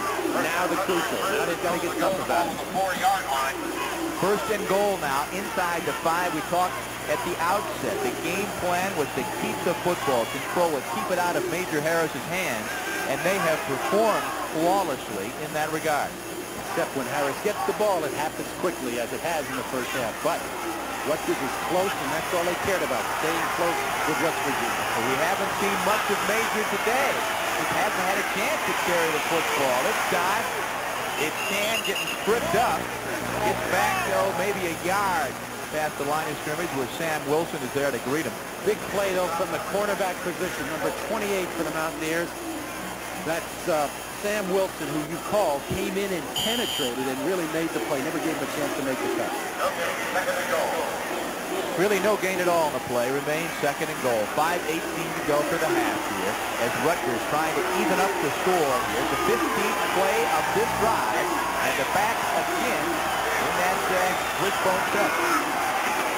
Ernie tries the same play again. This time not going to work. He's trying a little bootleg action, trying to look for the pass in the end zone, and Darren Fulton smelled it out and takes him down for a loss. That's a big defensive play. That time he was going to come out of bootleg and throw the football. He wanted a pass, but he never really had a chance. Watch Fulton, number 23, top of the screen. He comes off the fake. He's ready to stop and throw the ball, and he never gave him a chance. Made a nice high tackle, never permitted him to release the football. Big play, 2 big plays by both cornerbacks in this series. Fulton, the senior out of Miami, Florida. A loss of 5 on the play, so here we go. Biggest play of the game so far. 3rd and goal from the 9-yard line. Ernie sprinting out, tossing it to Melton. Incomplete. Coverage supplied by Whitmore. That ball was in his face as he turned around. Might have been thrown a little bit prematurely. Great coverage, though. Man-for-man coverage. And Darrell Whitmore, the sophomore, who's a 2-year starter. Watch him come up. As he sprints to the right, he delivers the football. But Whitmore, watch 11, he's right there, and he's going to make the play if he catches it. Big play, and it's going to force him to go for 3. Even if he caught the football, he's not getting in on that play. And Doug Giesler comes on. As you can see, he's been perfect all year long. This will be a 26-yard field goal.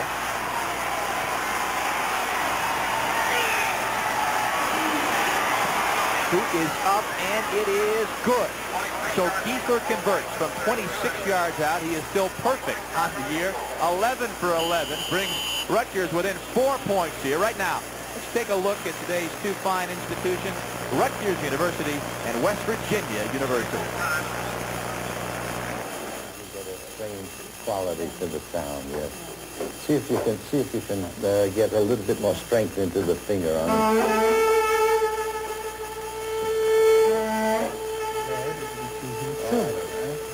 Now, in scene A, this is where it starts to weaken, really here. The motivation comes up here. That's lovely.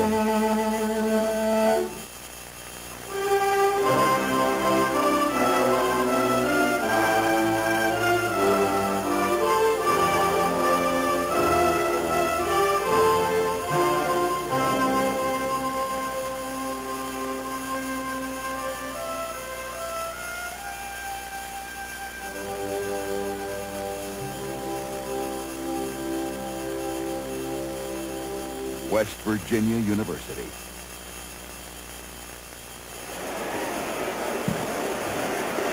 Tell you what, they come from all over the state, and you see the parking lot is filled with buses, with Winnebagos, with motorhomes, and we were here last night, Bob. Remember, there were people out there last night in the cold and the rain having a good old time getting set for today's ball game. That's what they think about Major Harris. You can't get away from it. They're always talking about the Heisman, and rightfully so. Nah, no doubt about it. We talked to Major yesterday. So, Major, what about all the Heisman hype and the talk, and you're asked every day about it? He's such a good-natured kid. He said, hey, I'd like to win the thing. It'd be a thrill, but I can't dwell on it. That'll get in my way here of what I'm supposed to be doing. Said if I really thought about it, went after it, I'd be so disappointed if I lost it. So I don't try to think about it all. This has got to be difficult. Carl Hayes at his own 2-yard line. Tripped up. Gets up to the 33-yard line. A 21-yard return for Hayes. Sophomore out of Bradenton, Florida.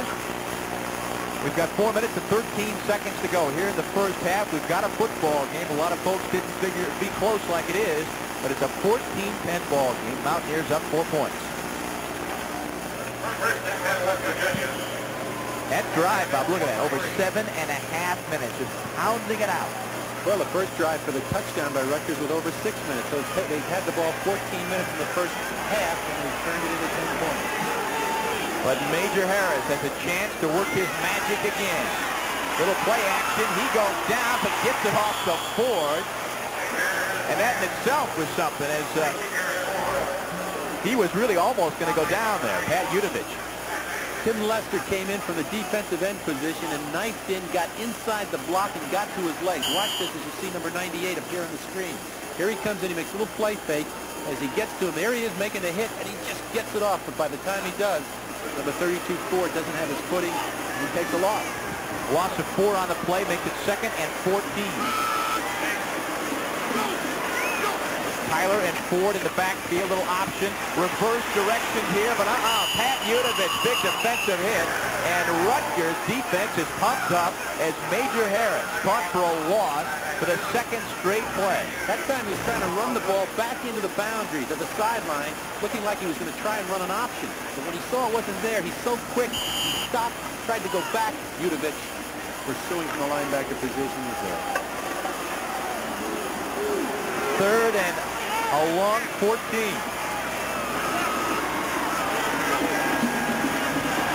This time a straight drop back. He's got the time and he's got his man, but it's incomplete, and that was Charlie Fedorko. Had the football, should have had it. 2 times Fedorko had a chance to make the catch, and he hasn't come up with it. That time he came down, curled back to the football. Watch this. Good contained, Rutgers 4-man rush, defending with 7, keeping him in the pocket. He waits for Fedorko to come open. There's the pass. He just doesn't hold it. The West Virginia punt, and backtracking that is Marshall Roberts. Good cutback, and he may go a long way. In fact, he's going to go all the way.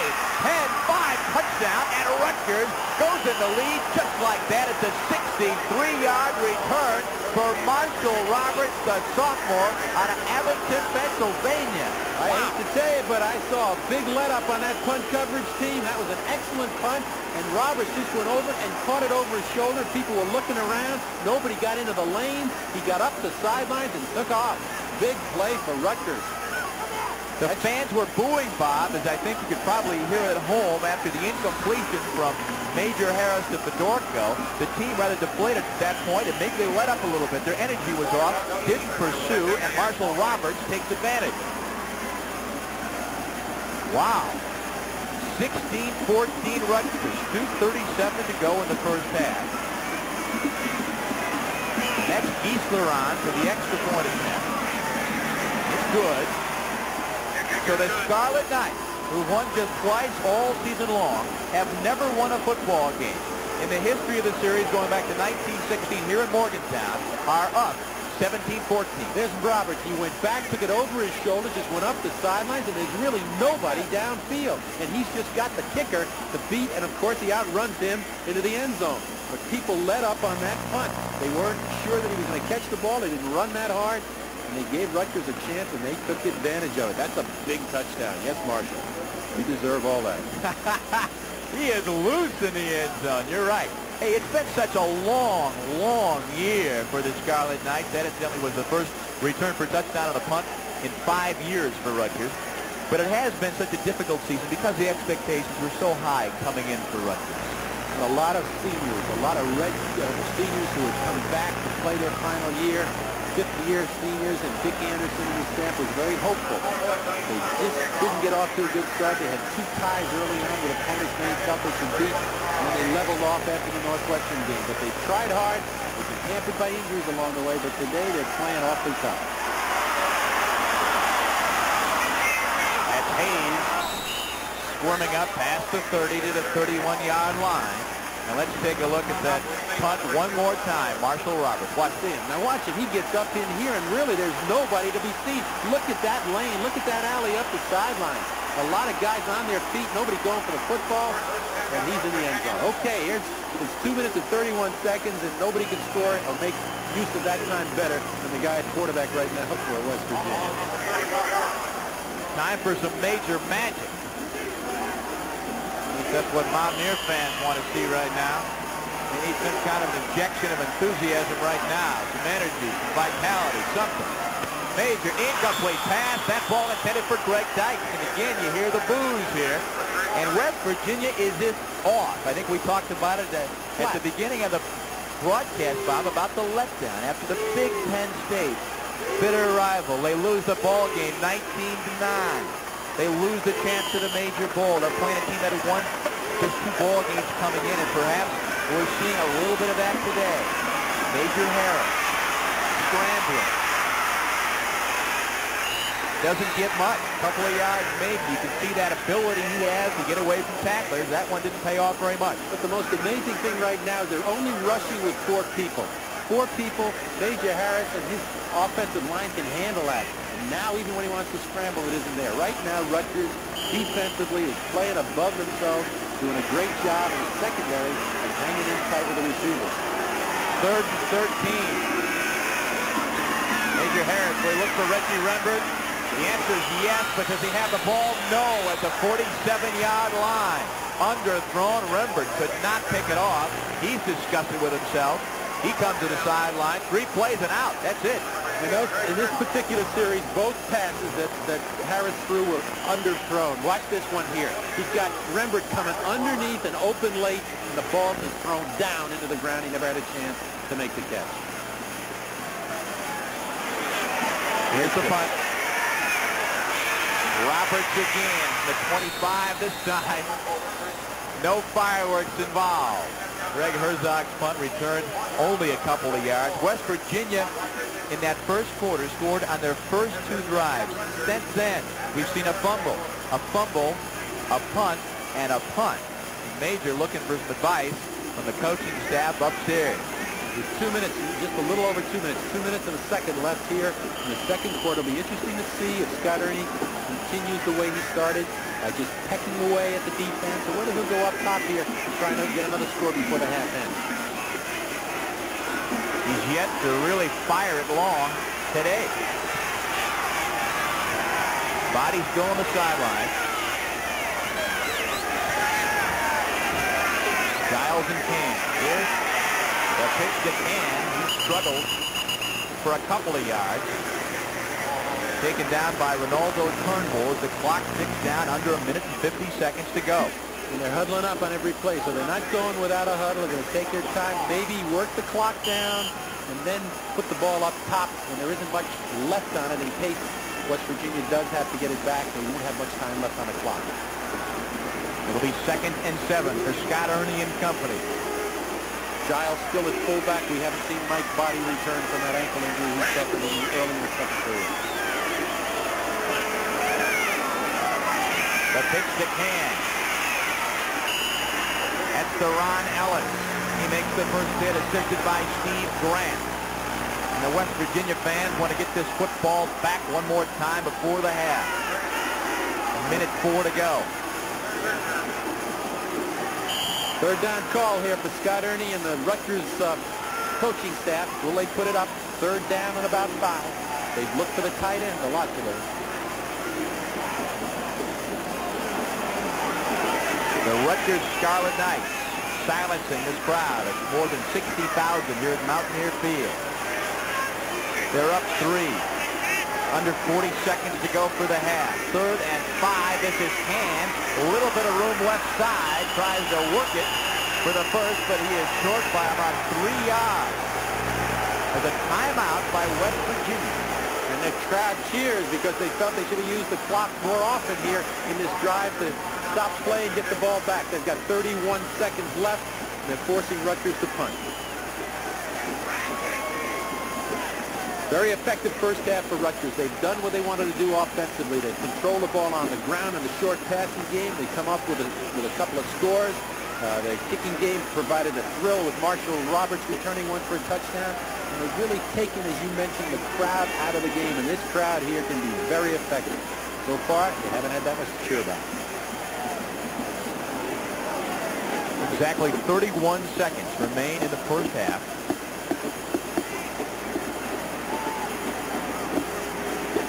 West Virginia will get the ball back here. It's 4th down. They've got James Jett, who will be back to receive this punt.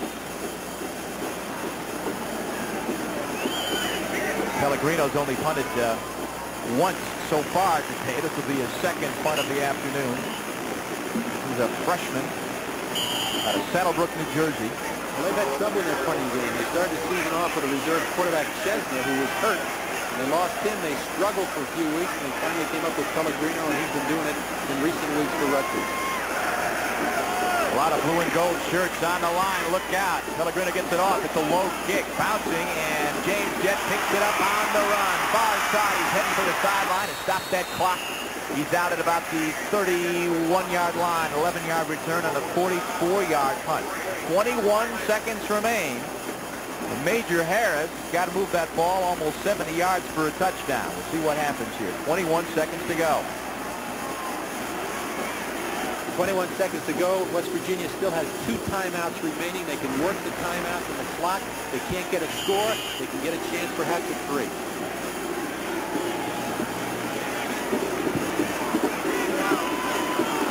All right. Simple setback. That is Rico Tyler, the fullback. As Major Harris, the straight drop. Zips it. Incomplete. That ball intended, I think, for Greg Dykes. It was for Greg Dykes, who came down and was running deep in the seam. He was open right away, but Major Harris put the ball behind him. Threw the ball behind him. Never had a chance at it. 15 seconds to go on 2nd and 10. Fedorko has dropped a couple of balls. Flanked up top. Harris will run. 30, 35, 40. Make it to 45. Up close to midfield where he brought down by Sean Williams. There's 5 seconds. Make it 6 seconds to go. The clock is stopped with the timeout. Pickup of 18 yards. And of course, that's the thing that Major Harris is famous for. He scrambled that time, got big yardage. He's coming over to talk to Don Nealon right here. Watch this. He first comes out. Look where he lines up. He lines up behind Wolfley, number 64, before he realizes he's in the wrong position. Whoops. Hey. That's great. Good camera work, man. But then he makes up for it. And watch this action. This is where he's great in the open field. Look at people falling down, trying to make tackles on him. There's nobody who can do that in college football as well as Major Harris. There's no debating that point. So Harris and Don Nealon huddle on the West Virginia sideline. 83 yards on the day on the ground for Major Harris. Of course, he picked up 59 of those yards in one fell swoop as he ran for touchdown in that first quarter. Well, Don Nealon is quoted as saying he's got a cannon for an arm, and you might see that cannon take off right here. 6 seconds, all that remain here in the first half. See what kind of a play Major Harris. They got 2 receivers up top. Dykes and Fedorko. Rembrandt to the near side. I keep my eye on number 88. He's going long, and he's just going to toss this baby to the end zone. Rembrandt at about the 8-yard line, and he does not come up with it. Aaron Sellers does as the clock kicks down to 0. There was a flag way back at the 40-yard line. There was a flag thrown immediately, and the flag, the penalty against West Virginia would have been holding. There it is. But that's the end of the quarter, and they're going to refuse the penalty, I would think, and that's the end of the half. Holding, offense, decline. That's the half. But Don Nehlen trying to pump up his players as he heads to the locker room here. And we see the last play one more time as Major just kind of fires it up there, looking for a miracle here with Reggie Rembert at about the 10. Well, that's the kind of miracle that's happened often here. And watch Rembert get up and extend himself here, but as he tries to pull it down, they pull it away from him. Even if he brought it down, the half would have been over right there. But a surprising first half. Very surprising first half at Mountaineer Field, Morgantown, West Virginia, where the Rutgers Scarlet Knights have a 3-point lead on 19th ranked West Virginia. At halftime, trying to get him juiced up here for the second 30 minutes. Not going to be run out. Carl Hayes says, hey, keep it right here. So Major Harris and company will start out on their own 20-yard line. And, you know, last week, Major fought a lot of abuse for the fumbles. He had some fumbles at critical moments. He told us the other day, he said, hey, I make mistakes. I blew the game. I'm responsible, and that's just the way it goes. You got to go on from that. As you can see, his yardage, total offense yardage, 253 a game, which is rather spectacular. But one of the Penn State players, Mark D'Onofrio, afterwards said you could probably get a highlight film of his bad play, and that's very true. And when it doesn't go well, Major Harris can look spectacular. 17-14, West Virginia down at field goal. That's Jared Ford trying to dance a little bit, but Rutgers defense is up to the task. That is John Blanton. Made the hit on the corner that time. They tried to kick the ball outside. He never got to the corner. Rutgers coming up quick to really do a good job against the running game so far today. Of course, West Virginia hasn't had the football that much when they've had big plays. But here we go. Starting right off, 2nd and long for Major Harris. 2nd and 9. Just beginning the second half. Major Harris over the middle. He's got his tight end, Adrian Moss, who just bowls over the 30. First down yardage for West Virginia, and you can see the fans coming to life a little bit. And that's what makes it so hard on you, the defensive team. You know they got Rembert, you know they got Dice and Jet, the wide receiver, but there's also Adrian Moore at 6'5", 255. He comes over the middle, he just dumps the ball to him, and then he falls forward.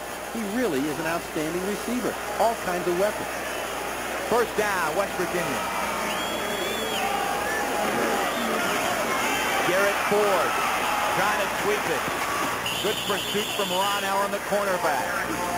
He takes him out at about the 34-yard line. Gain of about 2 for Ford. Just to keep him honest out there, number 93 again, Elnardo Webster doing a good job from his outside linebacker position, stringing that play out and giving his cornerback the chance to come up. You know, very interesting about this football game, we haven't had many penalties. We've had a lot of sustained drives, very few penalties, which has kept the ball in play and kept Rutgers in the ball game. 2nd and 8. Lost in motion. Little draw play, the fake anyway. Major Harris sees some room, and there he goes. 40-45 across midfield. The dancing machine getting it done here. That was Mike Bouchard, who finally tracks him down. 17-yard gain for Harris. We'll take a look at it one more time, but this is where he shows his natural talent. He just waits in there. Now he sees the opening on the left side between the defensive tackle and the outside linebacker, and he just takes off. Webster came up too wide on that, but they're so conscious in containing him, and the official there is protecting him. So get away. 100 yards on the day. One easy for Major Harris. Major was very easy, wasn't it? This time a delay. Ford. Good wraparound tackle there, John Blanton. But Ford gets it up to the 45-yard line. You know, Major Harris talks about the fact that he has an advantage, he thinks, over most quarterbacks because when he was a kid playing so much street ball in the streets of Pittsburgh, he felt like he developed all these scrambling skills. He says, whenever I make a run now, those plays all kind of flash back to me. I've done them all before. Moss in motion. Maybe we'll see one here. Harris just throws it out. A bad decision, but somehow Ford makes the grab on a bounce. Now, how did that happen? wait a second, you're going to have there's going to be a very interesting call here. Forward exact lateral. That's exactly what you're going to get. Watch the official here from ground level. Here's the call. Let's listen to the referee, Joe Schur. Incomplete forward pass. It's the next down. You called it. As he came down the line off the option here, watch this. He makes the fake to the fullback. They're running the freeze option that was famous in Syracuse. As he comes down here, as he pitches the ball, it's a forward pass, not a lateral. Okay. Interesting call. Third down again for Major Harris. As many people say, when it's third and long, a third down, and for Major Harris, usually the defense is in trouble. Well, let's see what he does here this time. 3rd and 6. The Rutgers 45-yard line. And forward in motion. Again, a low ball. It is incomplete, and that was Reggie Rembert trying to gather it in for first down yardage. And Major Harris has been plagued by that all afternoon, Bob. The stop pattern, he just comes down, knows where the first down markers are, and he turns back to the football. There's Rembert. Watch this. As he drops, he takes a short drop here, sets up, and as he throws that ball, he's just short-arming it, and watch the ball come down into the ground and never has a chance to make the catch, forcing another punt. Into the end zone, so Rutgers will get the ball back. A 45-yard punt from Greg Herzog, who ranks 16th nationally with a 42.5 average. And Rutgers again on offense when we come back. Backer spot for Ronaldo Turnbull at the moment. Let's set that offensive line again for Rutgers, doing such an outstanding job. Milano at left tackle, Erda at left guard, Erickson, of course, the center, Cardi and Iris, right guard, right tackle. The Scarlet Knights will try to keep that ball moving here again as they take it in small chunks. This time a chunk of about 5 yards on the play as Steve Grant comes up to make the hit on Jimmy Can. We understand Mike Body still may come back, injured his ankle in the first half. In fact, he's in the ball game right now. Give us the body. He's been hurt. Chipped up all year, went down with an ankle injury in the second quarter, but he's back in that football game because it's so important all these seniors on the Rutgers side of the football to be a part of this game today. Single setback with Candace Slot moving now. Ernie across the middle as the tight end, his favorite target today. Scott Blanche up to the 32-yard line. First down for Rutgers. 5th catch on the day, and that's how they're doing it. Nickel and diming him. Exactly, just so mechanical. And when it's there, he just looks up, straight drop back action. Usually when he sprints, he looks for his wide receiver. When he drops back, he looks for his tight end. There's Blanche in the middle. Just good pass, possession, first down. Keeping that football away from the West Virginia offense. You keep wondering, though, all this short stuff, at some point they're going to look to grab one in one fell swoop. They've got to take that chance, right?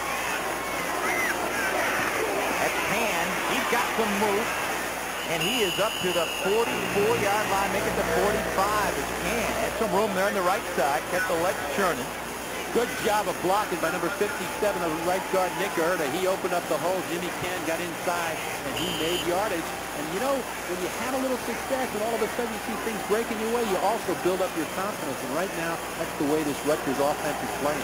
They're playing with a lot of confidence, and Jimmy Can is running the football very, very effectively. He's got 78 yards on the day. That one good for 13 yards and another Rutgers first down.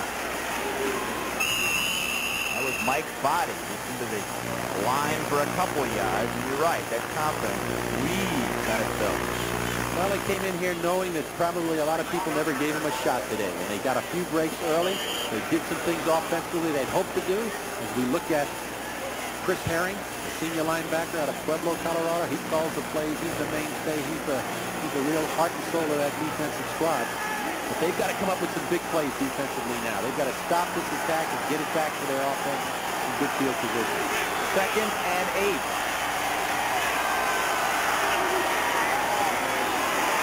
Sprint. Brockman chasing Ernie. He flips it out for Melton. Too high. Incomplete. It'll be 3rd and 8. Good job of coverage that time. Darren Fulton on the corner was right there. So was Herring coming from the linebacker position. They really had the receivers covered and had enough pressure on Scott Ernie that he really didn't have an option. Wow. 57 plays compared to 32 so far today. Okay, 3rd down and 8 for Scott Ernie. And here are the fans getting up for this play.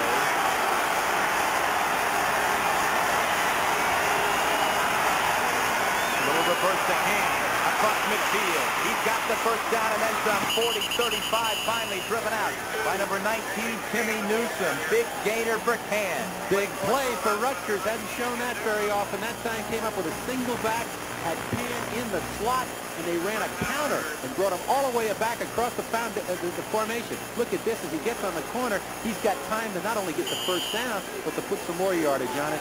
Rutgers controlling the ball here, mainly with the run. So Jimmy Can having a superb afternoon. Senior out of West Nyack. That was a 19-yard game. And the Scarlet Knights are on the 34-yard line of West Virginia. Continue to drive the football. And again, this is Henry inside the 30 to the 29-yard line. You see a flag thrown. A little fisticuffs in there, and that was good frustration. Scott Summit had it going a little bit in there with Bill Milano. Scott Summit's the defensive tackle there. A little extracurricular activity, a little push, a little shove there. And the call's going to be again against West Virginia, I believe. And that's the frustration. That's the frustration that's setting in a little bit with this defensive team. That time he went after Milano. He got seen for it. Dead ball foul, personal foul, defense. That hurts. 15 yards, first down. That hurts. Can't lose your poise now. Don't give him that chance because Rutgers is controlling the situation. You can't afford to give him a bigger advantage. Don Nealon knows it. Got to get himself on track. He knows he's got to get these guys working a little bit. Penalty yardage gives Rutgers a 1st and 10 on the 14-yard line. The pitch to Henderson. Tries to cut it back in the middle, but he's not going anywhere. That time they brought Travis Broadbent in at tight end along with Blanche. So they had two tight ends that could run effectively to either side. They ran a sweep back into the sideline with Henderson. Now in to give James Can a little chance to get a breather. As he comes in here, he spins forward. He picks up about 3 yards. Ball on the 11 now. A little face mask action, but didn't call it. Our camera caught it, but that's about all. Senior out of Akron, Ohio, has been banged up so much back in 87. He rushed for 134 yards against West Virginia. Jackson in motion, the kid. That is Mike Foddy, who is stacked up immediately. Gets a yard in that. Mike Fox, 6'7", 288 senior. Also out of Akron, Ohio. Tough for Body with his ankles to make that cut. And, of course, Fox made the play, as you called it, closed down. But you got to get quickness to get in there against that defensive line of Fox and the nose tackle, Jim Gray. Fox, Nick Anderson calls him as good a defensive lineman as there is in the East. He leads West Virginia with 8 sacks on the afternoon. But here we go, 3rd and 6 from the 10. Melton in motion. Ernie. They'll give it to Can. That counter again. Tries to pound it up, and he is met by Chris Herring. Let's see, is it good? Looks like it is.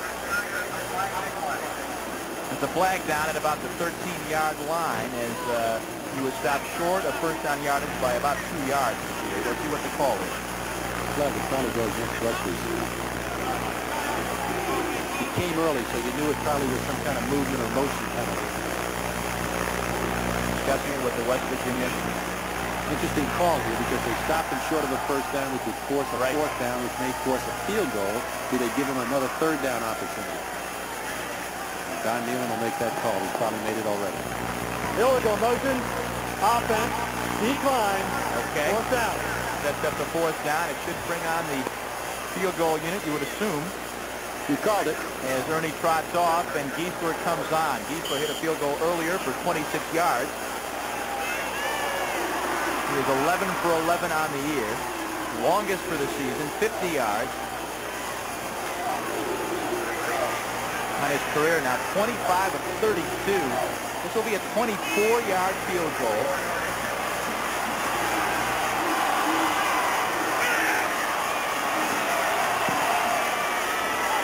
And he gets it.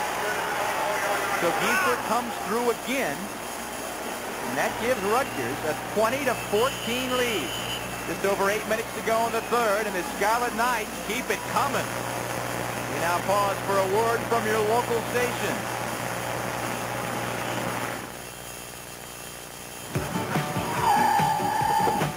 Over the past few years, a battalion of strangely equipped individuals has been roaming the American workplace, testing the air for substances that shouldn't be there, things that might make people sick, and insurance premiums skyrocket. Now, some find Aetna's approach a little unexpected. Sorry, excuse me. But when was the last time your insurance company did anything more surprising than mail you a bill? The Jeep Cherokee 4x4. Now, to make it more like S10 Blazer and Bronco 2, we'll have to make some slight modifications. We'll remove 2 of our 4 doors, eliminate 1 of our passenger seats, drain the power on a Cherokee's engine, and we'll drop our full-time 4-wheel drive. Now Cherokee's is to the same level as Ford and Chevy. But why would you want that? You can get all this. See your Tri-State Jeep Eagle dealer where you can always expect the best. Long ago, in this Bell Atlantic neighborhood, you could hear Brahms every afternoon, played by a little girl just a telephone call away from fame. A call that introduced us all to the glorious voice of Roberta Flack. The people of Bell Atlantic have always answered the call for Roberta and for you. This graphic displays what Scott Ernie has done so far today. Really spread it around pretty good, but the surprising element is the way the tight end Scott Blanche has played such an important role today. Came in with, what, 3 catches all year? 3 catches all year for a total of 35 yards. He's got 38 yards in this game on 5 catches. Now, that's not a lot of yardage, but it was crucial yardage, which led to first downs every time they looked for him. The Scarlet Knights with a 6-point lead, kicking off. Jett and Hayes to receive. And that is Hayes. Gets to the 20, and he is driven out of bounds there. That was number 2, Glenn Miller over there to knock him out.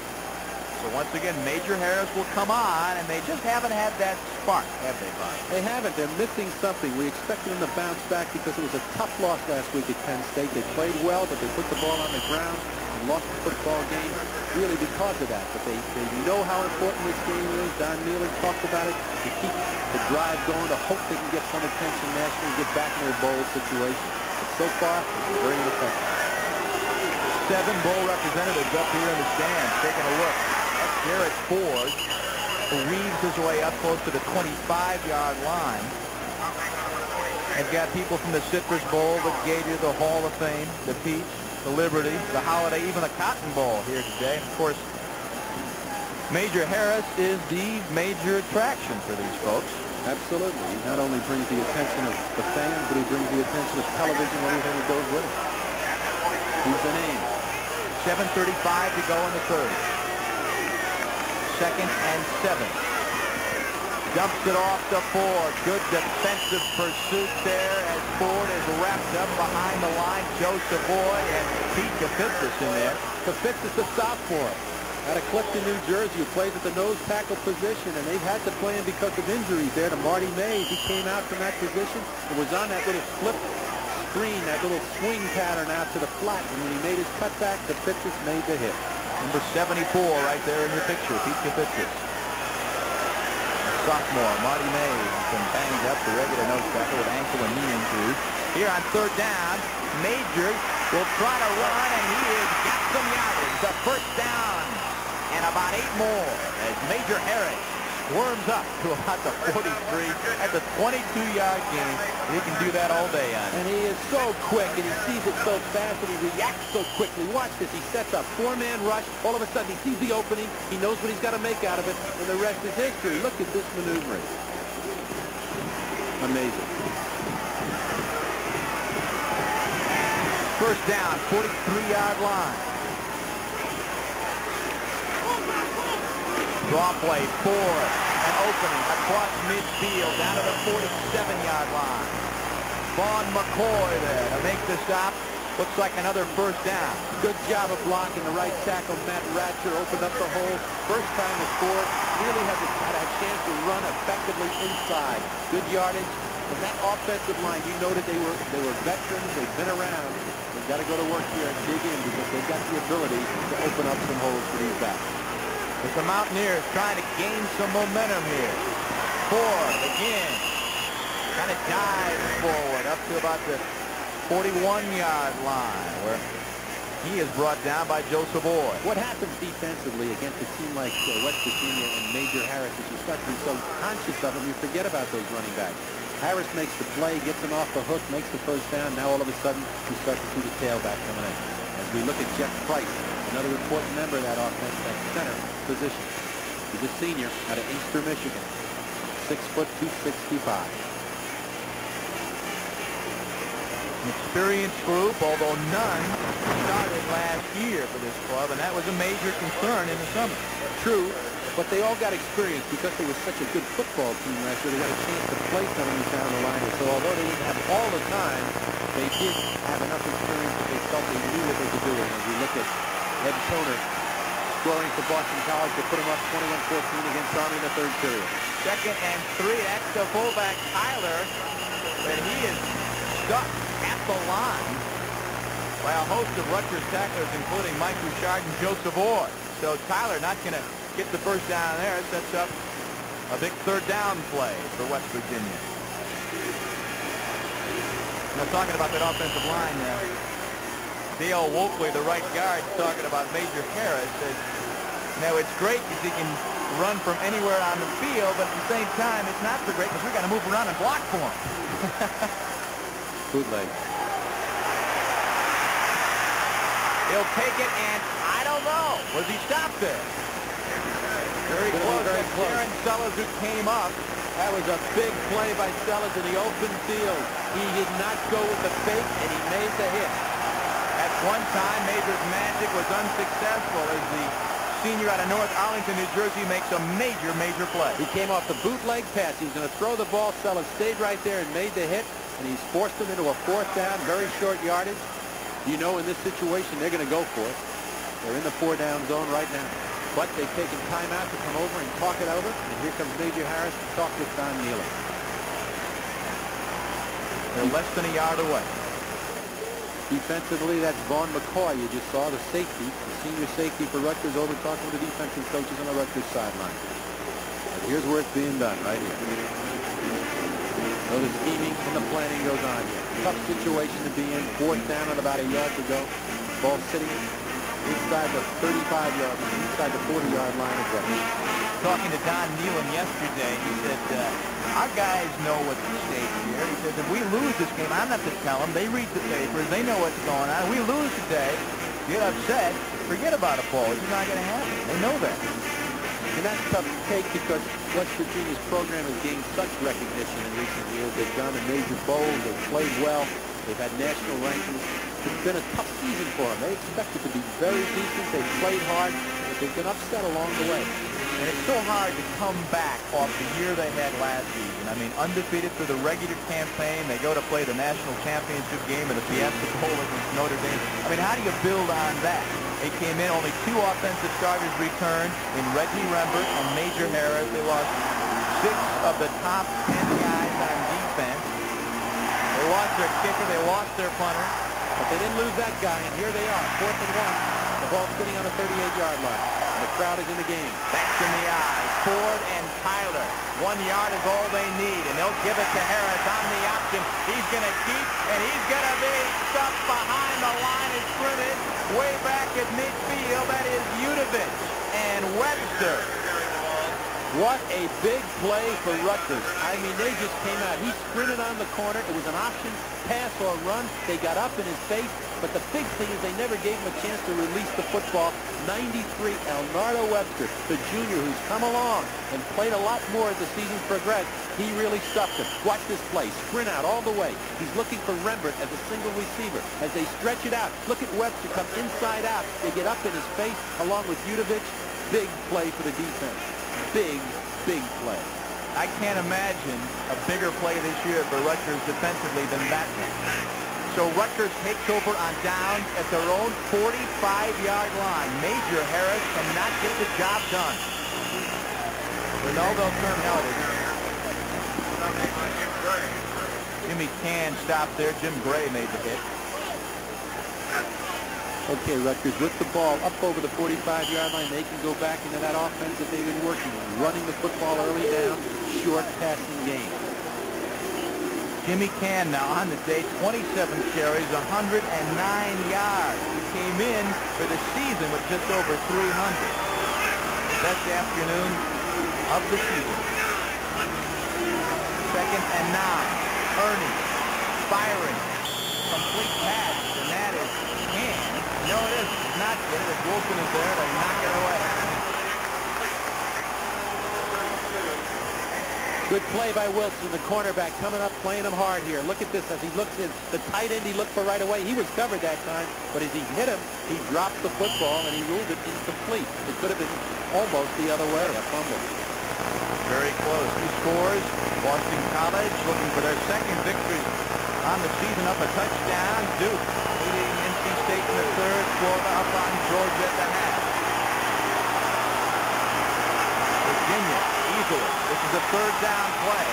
Ernie's ball is tipped in the air, incomplete. And the West Virginia Mountaineers, off this defensive hold, are fired up. That was Jim Gray who got his paw in the way. And it's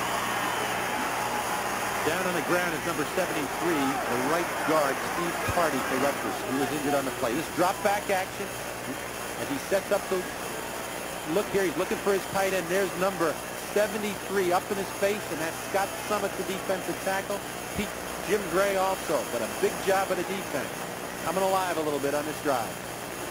Actually, it was Summit, who's 6'3", 282, a senior out of Davidsville, Pennsylvania, who got his hand on that football. Tardy is a veteran again, one of the veterans in that offensive line. He was hurt in preseason practice, did not play in the first 3 games of the season, came back, and when he did come back, he gave him size and experience. He's 6'5", 273, a senior out of Belmead, New Jersey. He can ill afford to lose him at this time. There he is. Been their most consistent lineman since returning to the starting alignment in that 3rd game. About halfway through that 3rd game, as a matter of fact. 3:49 to go here in the 3rd. Looks like it's either a hand or a wrist injury, but he's hanging in there tough. So West Virginia trying to get energized, and the defense coming up with some big plays here. Got the crowd back into it a little bit, and with an injury like this, it kind of puts a halt to that. That feeling of accomplishment, maybe. Okay, Rutgers has got to punt the football here, and they've been doing a good job with the punting game. Pellegrino, the freshman, is on.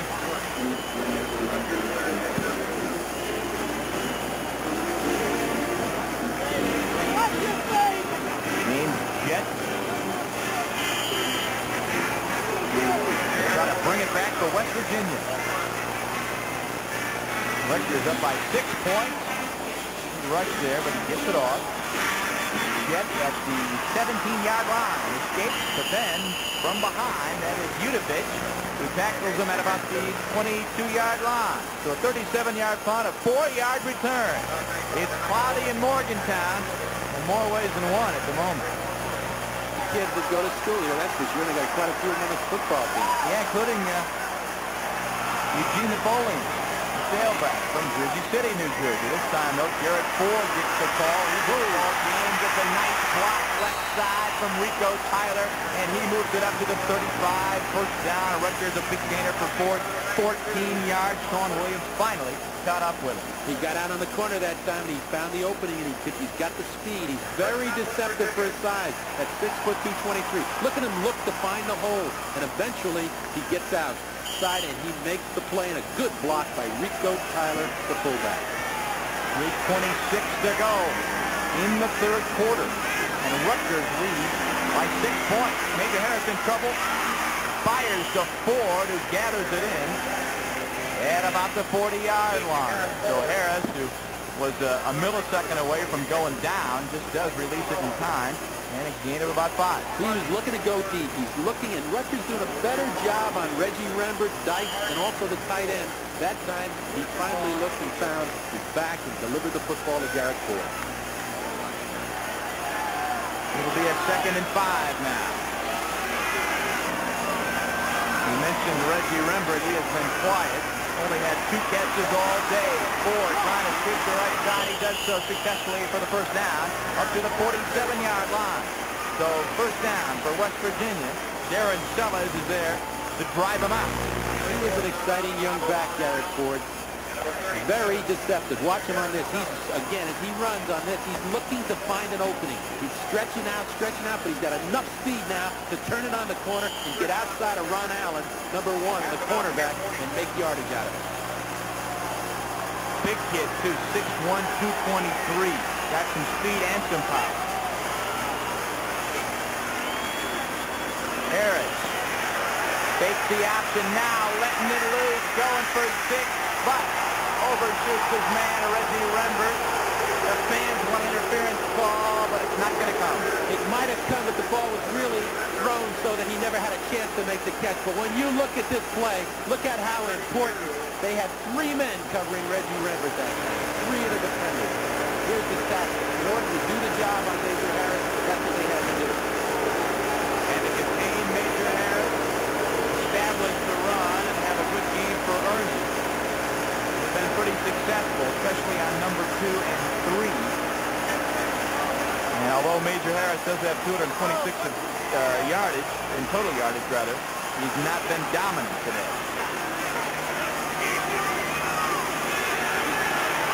Major Harris again wants to pass, but he'll use his legs and leaping and hurdling his way to the 38-yard line.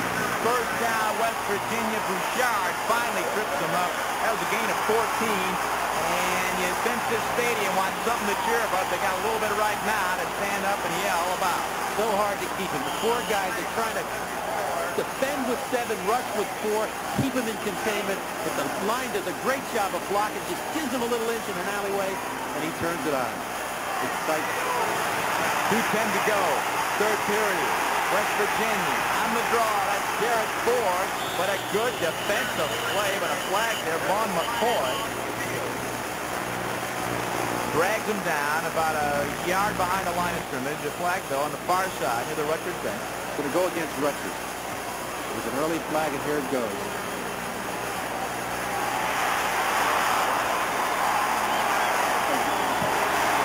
Ricky Anderson, of course, not happy about it. Let's listen to the official search as he tells you what it's all about.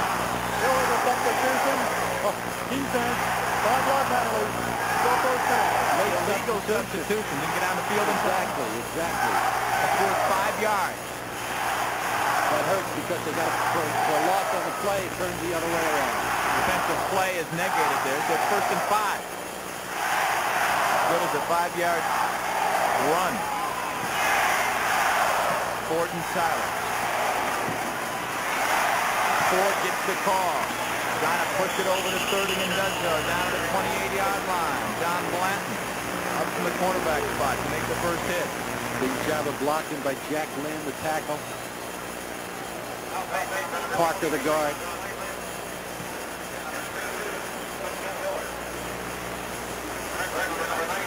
Referee's going to call a timeout here to take a measurement.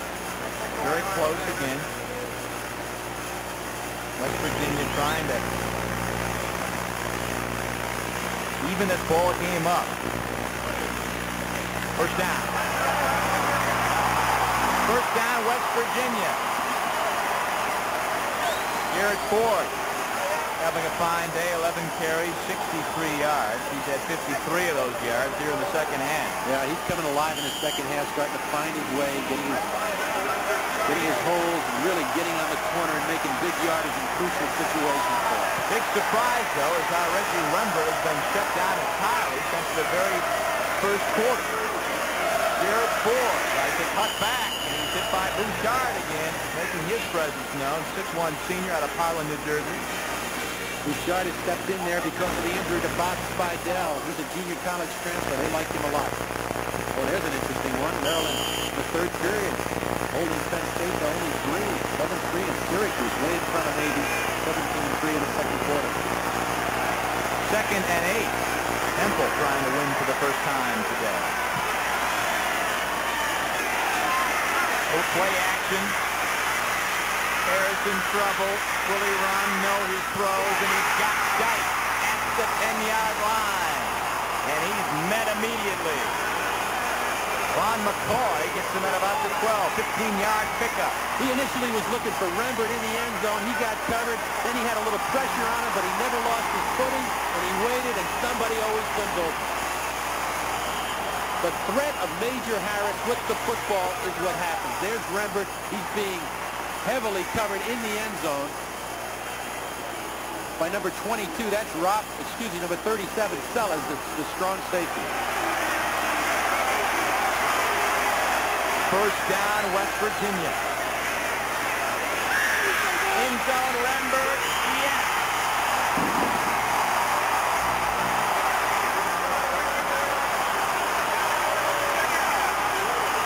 Harris finally found him again. Reggie Rembert, invisible for more than 2 quarters. That's the fade pattern. They run it so well. Again, they pick Rembert at 6'6" against Ron Allen at 5'7", and he just puts it up on the outside. Watch the pass, 2-step drop. There's the combination. He just reaches out, catches the ball, keeps his feet in bounds. You can't do it any better. It's easy. First catch for Rembert since that first quarter. But it's an important one as West Virginia retakes the lead on the extra point. 21-20 Mountaineers. 17 seconds to go in the third quarter. Harris puts it right on the outside. What a weapon. There you go. 9 plays. They came back quickly. And there's Rembert. Great target. Great control. Puts a lot of pressure on you. And when he had to, Major Harris came through. That drive, he was responsible. He scrambled, made the plays he had to make for the first time. Finally put the pass right in the corner of the end zone to Rembert for the score. So Reggie Rembert, only his third catch on the day, but all of them have been important. 2 of them have been for touchdowns, and the very first one was that 59-yard grab back in the first quarter that set up that first touchdown reception. Henry Henderson, look at him scramble up past the 30-yard line to the 32. 28-yard return there for Henry. And Rutgers back on offense. We only have 12 seconds to go here in the third. Crowd getting into the game, getting behind the defense now. Back in the ball game is Ronaldo Turnbull in the outside linebacker position. We match up Lonnie Brockman on the other side. Those 2 guys have been very active along with Summit, Gray at the nose tackle, and Mike Fox at the defensive left tackle position. Melton in motion. McQueen pushing it forward to about the 37-yard line. And that's going to do it for the third quarter. Time is out. Rutgers a point behind here. They're going after their 3rd win of the year in beautiful Morgantown. Back with the final 15 minutes after a word from your local station. Leaders have been a whole heck of a lot to cheer about this afternoon. Split backfield. Rutgers on their own 33. Henderson in motion. They give to Can. He's got a block in front of him. He is met by Karen Fulton at the 43-yard line, but I believe he made first down yardage. Interesting how they're trying to get outside. It's so difficult for them to get on the corner without a real blocking tight end. That time they used motion. And watch, Henry Henderson is the guy that makes the block for him and gives him a chance to get outside, and that's the chance to get the first down. And they've got it. First down on their own 44-yard line. An amazing stat today. Ernie's been sacked exactly once. And this against a team that came in with 29 sacks on the year. Bonnie with that bad ankle, able to bulldoze his way forward for a good 3. Another interesting stat, too, is that in the secondary for West Virginia, as we look at Ernie compared to Harris, the big thing is, of course, Major Harris delivers the touchdown. But the interesting stat is that there's 12 interceptions that come from the secondary of West Virginia this year. Rutgers has only got 3 interceptions, and Scott Ernie has been intercepted coming into this football game. He's been intercepted 14 times. Today, he's been really very careful about his passing. Very, very safe passes. He's never really made a bad decision all day. Pressure, big pressure to Ron Ellis, and there's the sack we hadn't seen. Only the second one all day, way back on the 33. And it was perfectly called to the right side of the formation. He came out, put the formation to the field, and they blipped. They brought the inside linebacker, 66, right over the right guard, between the right guard and the right tackle, unblocked. He never had a chance. That's the kind of big play that the defense has to make. They haven't done much of it today, but they're starting to come on strong now. 9-yard loss. Big play for Theron Ellis. On that Darth Vader like mad. Sets up a 3rd and 16 now. Kind of jacks everybody up here a little bit. I think he was a little bit shaken by that. Scott Ernie called a timeout here. He wants to go over and discuss this with the sideline. So as Ernie Anderson and company discuss strategy, we've got 13:05 to go. We'll take a break as well. 15, interestingly enough, he hasn't completed a pass today longer than 13 yards. See if they can do it here. 3-man rush, lets it rip, and he does it to Gary Melton up to the 40-yard line, and Ernie continues to come through. First down. What a day he's had, and that time he waited for Melton to come over on an in pattern, 22 yards. Watch this. He drops back. They only rush with 4. They decide to put pressure with 4, gives him a chance. Beautiful protection. Melton coming across the middle makes the catch and gets the first down. Melton's 4th catch on the afternoon. So whatever Ernie's been asked to do today, he seems to be able to come through. We've got 12:43 to go. Rutgers trails by a point. They're on the West Virginia 40. Pitch back, and struggle. Turnbull hits him there.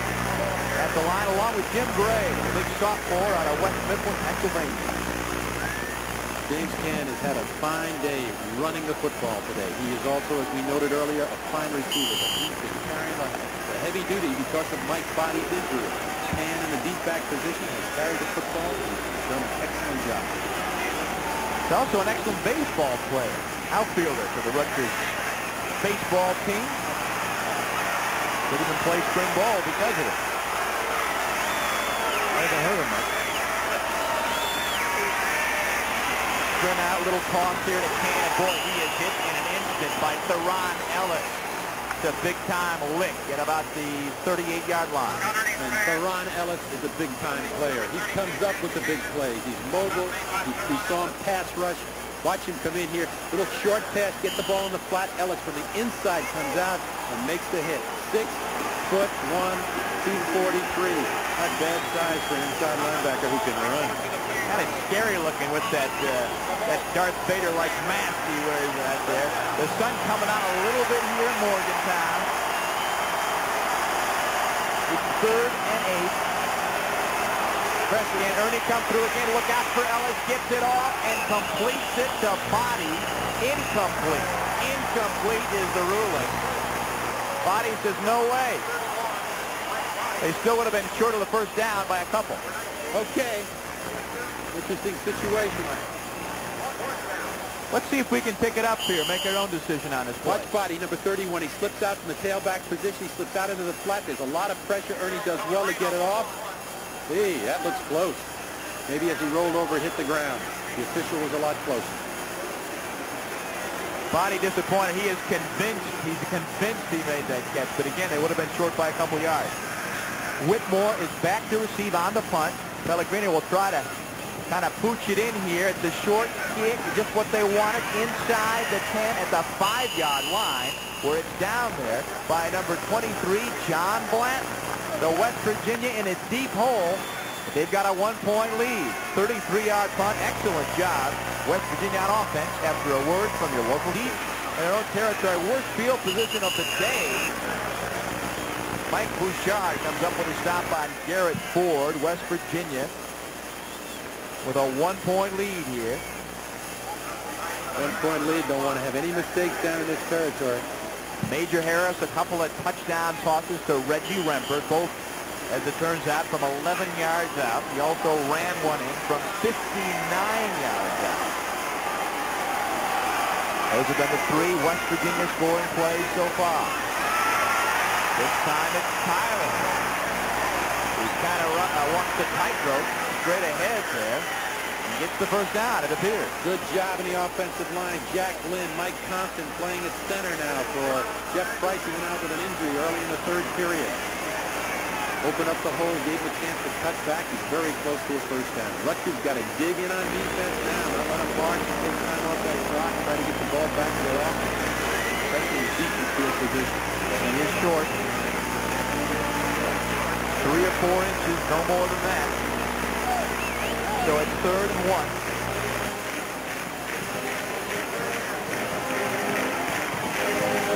Dick Anderson. Stay with it, guys. Stay with it. As Rutgers coming up with what has to be the #1 performance of the year. Rico Tyler spins off one hit and makes the first down. That was Udovich, I believe, who popped him initially. First down. Udovich has been in this ball game throughout, as he's been throughout his career, the senior. One of the captains on this team, leading tackler, filling in at inside linebacker position, and he's made a lot of big hits for him. Brian Lowe just did a field goal as the Eagles go up 24-17 on Army. Just 2 minutes and some seconds to go. Major Harris brought down behind the line. That's Big Joe Savoy making the sack. Joe Savoy, he's a defensive tackle they like on the run situations, the early down situations. Not a great pass rusher, so they substitute for him. But he's very strong against the run. That time he just pulled over the left side, ran over Jack Lynn, the tackle, and made the hit.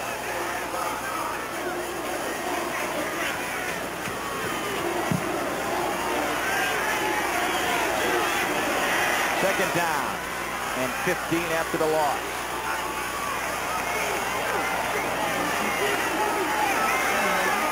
Three-man rush.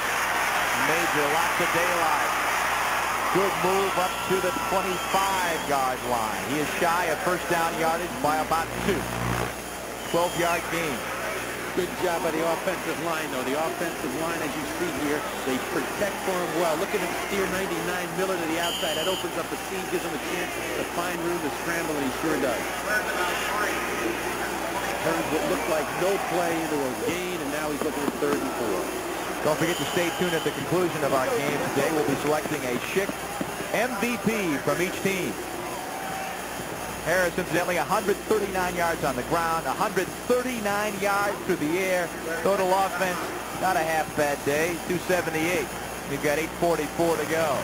9-yard run, and again right now he has a 1-point lead, a big 3rd down play. He's good on the 3rd down plays, but it's the Major Harris and Scott and 2 quarterbacks today doing a job. And here he goes.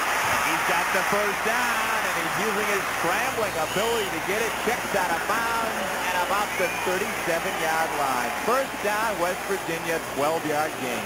Tough situation to be in. 3rd and 4. You know he's got the ability to scramble, yet he may put the ball up. So they rushed with only 4 that time. Never had a chance to contain him. He just tiptoed and got his first down. And he keeps the ball and keeps possession. Starts to take some time off the clock, and we're in the 4th period. By the way, just got the Notre Dame score. They're up in SMU by a score of 52-6 in the 2nd quarter. Not unexpected, obviously. Make that the 4th quarter. That was Tyler, the fullback, up the gut here. And at this point, you start checking out the clock. 8:26, 8:25 to go. And as you know, so far today anyway, Rutgers on their drives have played control offense. They have not struck quickly. So if they get the ball back here deep in their own territory, it's going to take them some time, more than likely, to pound it out. More importantly, though, they've got to come up with a big play. They can't afford to let these guys hold on to the football. They may have to take a chance here soon, come after him, take a gamble. 2nd and 6. This is Harris. Will he pitch? Yes. Garrett Ford, but good defensive play there by Darren Sellers. Great play by Sellers coming from the strong safety position. They stretched out Major Harris on the option. They don't give him a chance here as you watch it to make the cut. Watch, the fake to the fullback going inside. They stretch him out, and by the time he puts it on the corner, watch 37 come from a strong safety position. You can't play it much better than that. Only a 2-yard gain, so it's 3rd and 5. Good look at Darren, one of the co-captains on this football team. Clock is running, 7:20. Some confusion. Rembert finally stepped up. Harris. Much time as he wants. Will he throw it? He's getting rushed from behind. It dives up, and Ron Allen is there to grab him. A pressure applied there by Udovich. They're short on the first down. Great job defensively in the secondary. They defended well against Rembert and Jet. Watch this as he puts pressure. He's just rolling out on the corner here, and he's looking upfield. He's looking for 88. That's Rembert. He's also looking for James Jet. They're covered well. Now watch the fill here, and watch number 1 come up in there. We've been talking about him getting beat, Ron Allen. That time he did a great job of tackling. Here's the punt to the 11-yard line. That is Marshall Roberts. 44-yard punt. His kid Herzog can nail it. 44-yard punt, no return. And you got to hand it to the Rutgers defensive secondary, the way they have applied the coverage today. Major Harris really having a tough time finding his receivers. And the crowd here, 60,000 plus, they want to celebrate, but it's way too early. The Mountaineers only up by a point.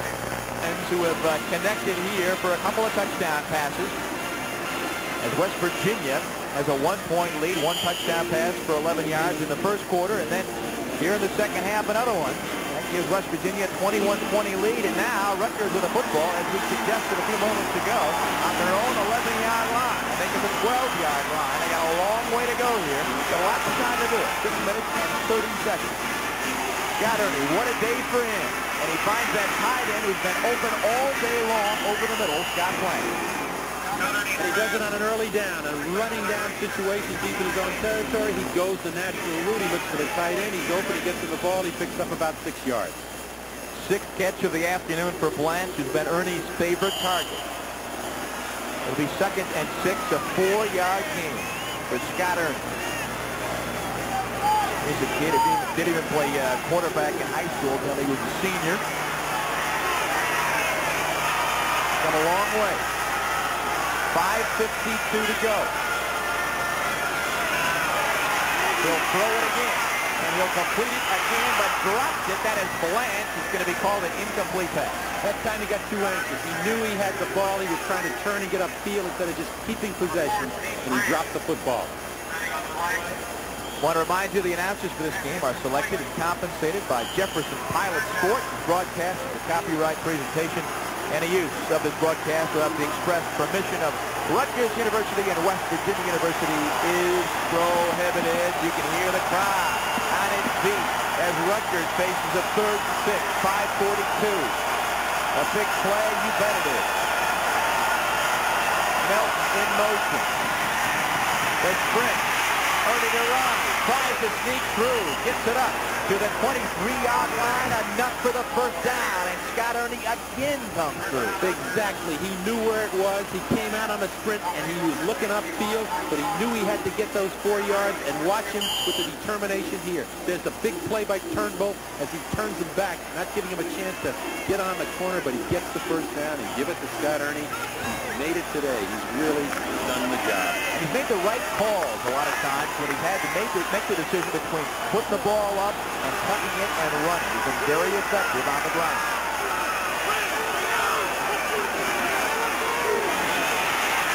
Again, short pass. That's Jimmy Can across the 30, 31-yard line. Mixing the plays, you mentioned this time he comes to Can out of the backfield from the slot formation in the flat. He did Can, he did Melton, he did Jackson, he did McQueen, and he's also hit his tight end, Scott Blanche. What balance. If you wanted to write a script, every coach would say this is the way we want to do it. And he's done it today.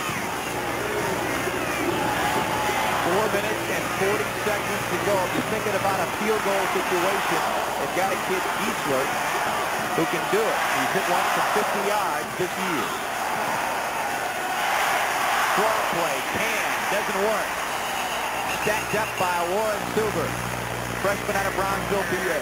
Doesn't work because it took too much time to develop, and West Virginia's just too quick in that defensive line to make it happen. Okay, here's another crucial. We keep talking about the overused word crucial. Here it is, 3rd down and 3. Another one for Scott Ernie. 4 minutes left in the fourth period, trailing 21-20. We're under 4 minutes right now. 3rd and 4. The crowd is up. Can Ernie do it again? He'll try to run, but this time Rick Herring is there and drops them at the 29-yard line. Rutgers 4 yards short. Jimmy Gray and Chris Herring. And there's Gray celebrating as he comes to the sideline. Watch the play. Straight drop back. Good pressure up in his hands. Herring made the play. Gray and Herring, but Herring got up with his hands, which forced Ernie to pull the ball down and try and run with it. And then he came off of that and made the hit. Can't do it any better. Forcing the punt. So West Virginia's defense stops Rutgers when they have to. Here's the punt now. Guy high. Hit somebody. Hit somebody who's got the football. Is it a live ball at the 28-yard line? And it'll go to Rutgers. That ball bounced off a West Virginia player. It was a live ball, anybody's ball, and Rutgers had recovered, and what a break here. What a break is right, and what happened, the ball was kicked short, and they lost sight of it. You always look back for the football. That's exactly what Nealon is saying right there. He cannot believe that could happen. You always look back to find it. The ball was kicked short, hit a player, and Rutgers got a big break by recovering. Let's see if we can pick it up here. Here's the punt. That's who it hits right there on about the 40-yard line, and that's number 42. Basil Proctor. That's Proctor, the big safety. Bounced off him. He had no idea it was coming down. The recovery was made by number 95, Mike Conlon. And Don Nealon, as you can tell, is beside himself. New life for Rutgers. They picked up about 35 yards on that sequence. And this is Jimmy Camp trying to turn that corner. That's Turnbull over there. Help from Herring and from Whitmore.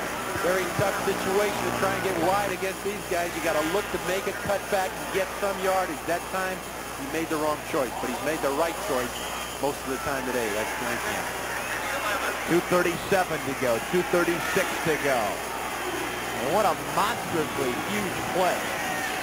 A fumble there, as it would be ruled by West Virginia. The ball goes over to Rutgers here on the 31-yard line. 2:22 to go now. And don't forget, you got a guy, Kiesler, sitting there who can pop it from 50 yards out. He gets it off. Ernie does, but it's incomplete. That ball intended for Melton, and Whitmore is all over. They took the chance, and they brought Drumgoole from the strong safety position, number 25, and he got right up in the face of Ernie. Watch this. You'll see him appear. There he is inside, and he's forced to play. When they've taken the strong safety and they put pressure on Ernie, they've created that. Here it is. 3rd down. The ball sitting on the 31-yard line. 3rd down and 11. 3rd and 11. This is it, folks. We don't have to tell the 60,000 plus what this play is all about. Draw play, body to the 24-yard line. Make it the 23-yard line. Good call. Deron Ellis makes the stop. Great call. A little counter action from that set. They sprinted one way and handed back to Body, got the ball inside, and basically they were setting up for this field goal. But that gives them the extra yards they need to give Giesler a good shot at connecting. 4th down, still short. That's Mike Fox, who was down. The outstanding defensive tackle out of Akron, Ohio, the senior. Everybody you talk to that plays West Virginia talks about this kid, how quick he is, how mobile he is, what an outstanding football player he is. A 3-year starter, Mike Fox. There's Dick Anderson, and he knows this is the greatest opportunity they've had this season, right now, against this ball club playing here in West Virginia. Giesler on the day, 2 for 2, 26 yards and then 24 yards. He has not missed a field goal attempt all season long. The interesting thing about this, the timeout for the injury to Fox is almost like taking a timeout and letting the kicker wait. Sure. Gained it from here. Which happens so often, trying to give the guy a little extra time. The ball is sitting on the left hash mark. At about the 23-yard line. They'll set up at about the 30, 31. You can see it all there on Dick Anderson's face. He knows what hangs in the balance right here. As Mike Fox walks off the field, he's getting some assistance, but at least he's walking. This field goal, if Giesler can make it, gives Rutgers a 23-21 lead with 2 minutes and 2 seconds to go. This will be a 41-yard attempt. Again, he hasn't missed all year long. The plate down, the boot isn't long enough. No good. No good.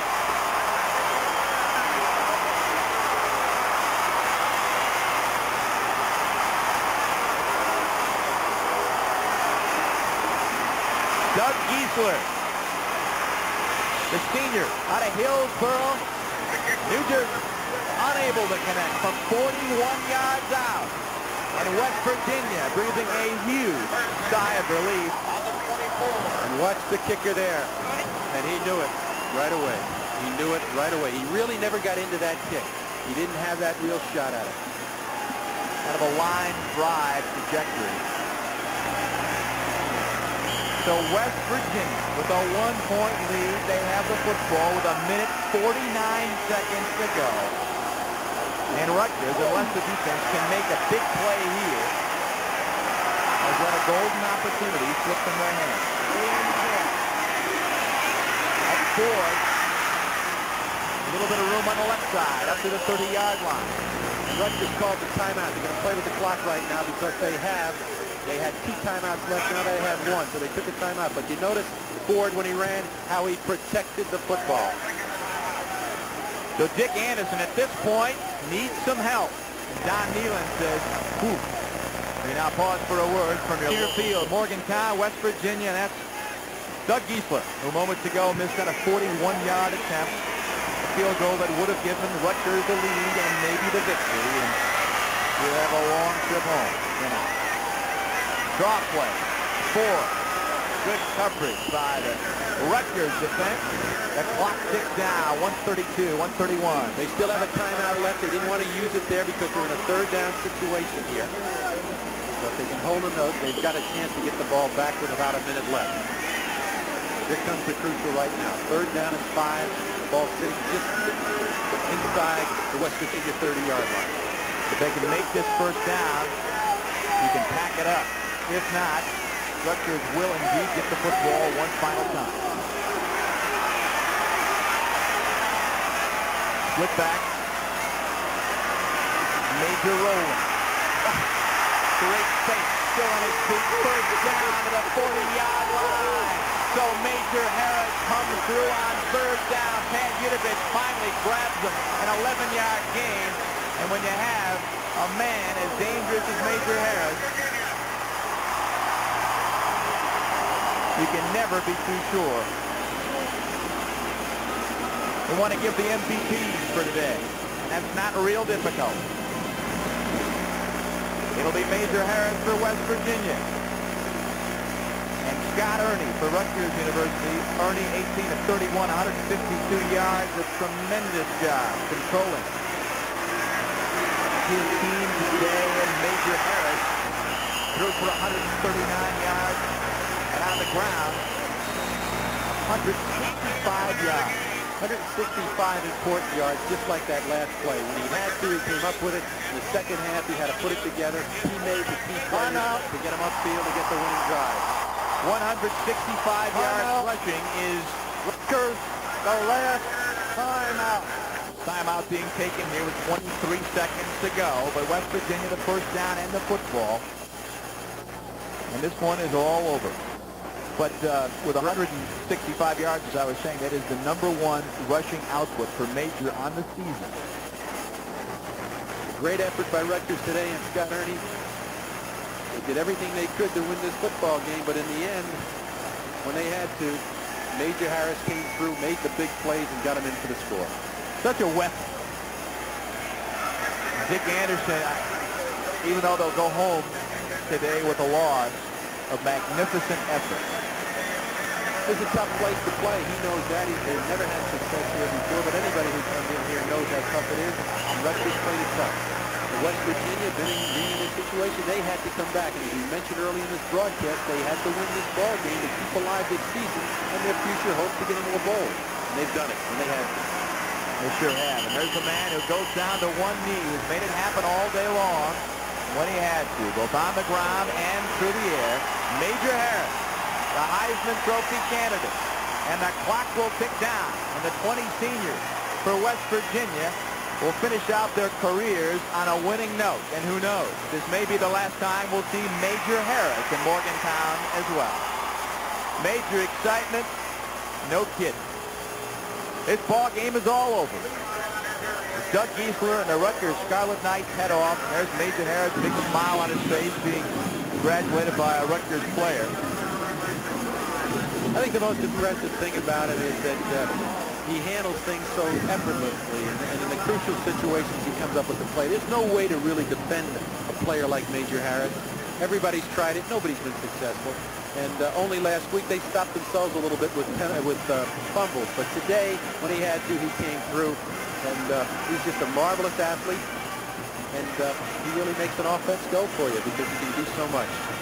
And I think Don Nehlen said it so beautifully when he said, this kid, you know, he's just a magnificent player, and you feel privileged to have somebody like that on your squad. How many times do you go through a coaching career and have that kind of an athlete? Not very often. Major Harris.